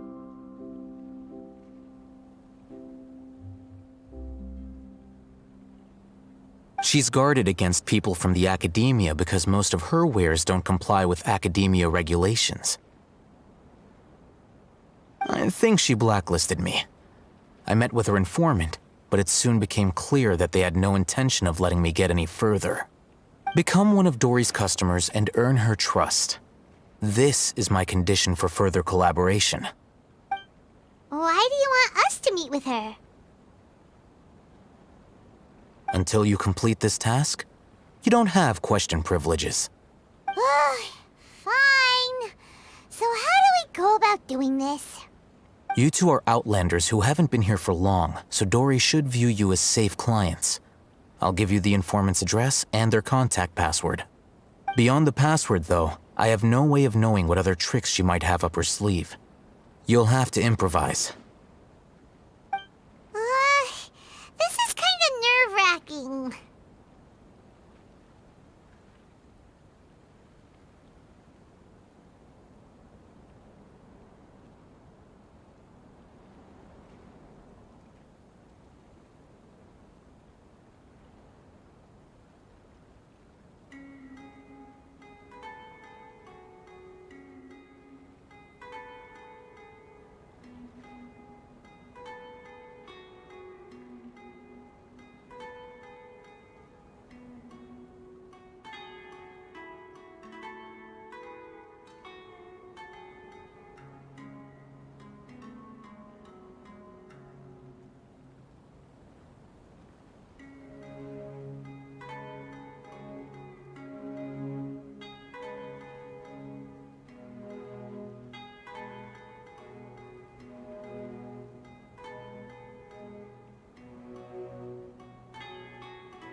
The true challenge begins after you meet her. She has a keen nose for Mora and a shrewd eye for wares, and she only likes customers who she deems to have good taste. I'll prepare some funds for you. Buy her highest quality wares and earn her approval. But we only just saw a knowledge capsule for the first time. We don't know how to tell which ones are good and which ones are bad. Is that something we can learn quickly? That's true. Have you two heard of elemental sight? Oh, that's a surprise. Guess I'll have to hold you in higher regard. Anyway, that ability should resolve your issue.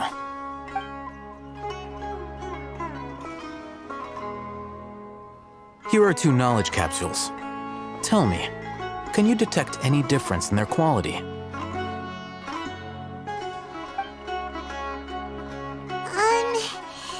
They look the same to Paimon. Try inspecting them with elemental sight. How'd it go? Did you see anything?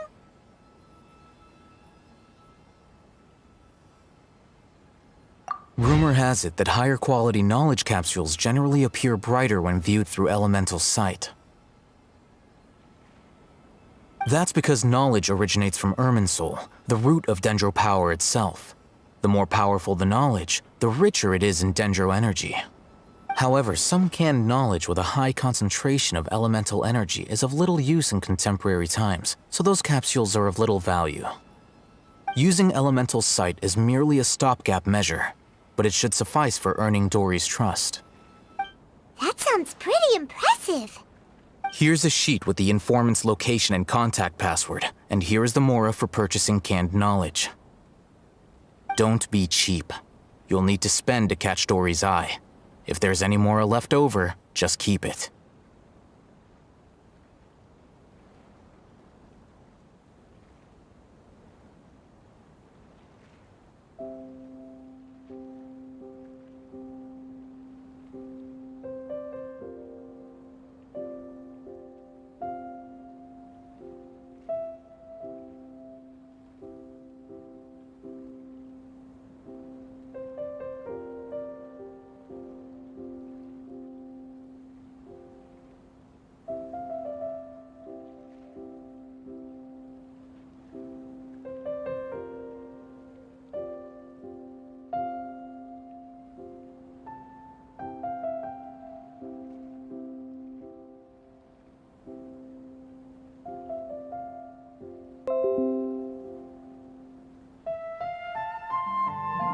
Oh, and be sure to exercise some caution. There have been Matra present in Port Ormos lately. Your efforts will be for naught if they catch you. Matra?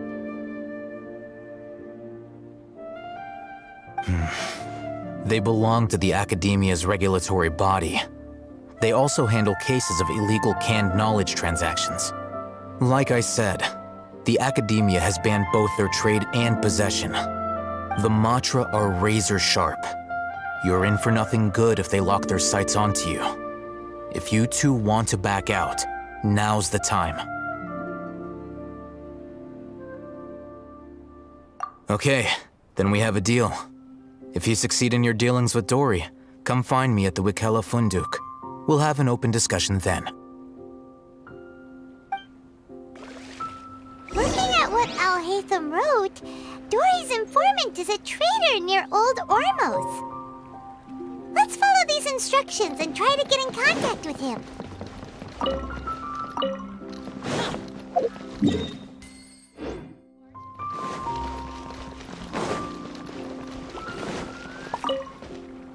Hello. What are you two looking to buy? Wait, are you sure you're remembering that right? Paimon doesn't think it was that on the paper. What a unique palate. We have unripe hara fruits, but we usually keep them in the back. I'll have someone escort you. Following the paper got us past the first round. Ronak, these two want to buy unripe hara fruits. Show them to the warehouse. Got it. You two, please follow me. You two have a fascinating fashion sense. We haven't seen a customer...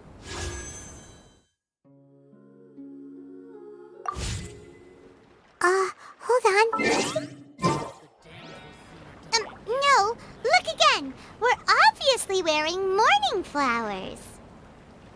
Ah, my mistake. Paimon,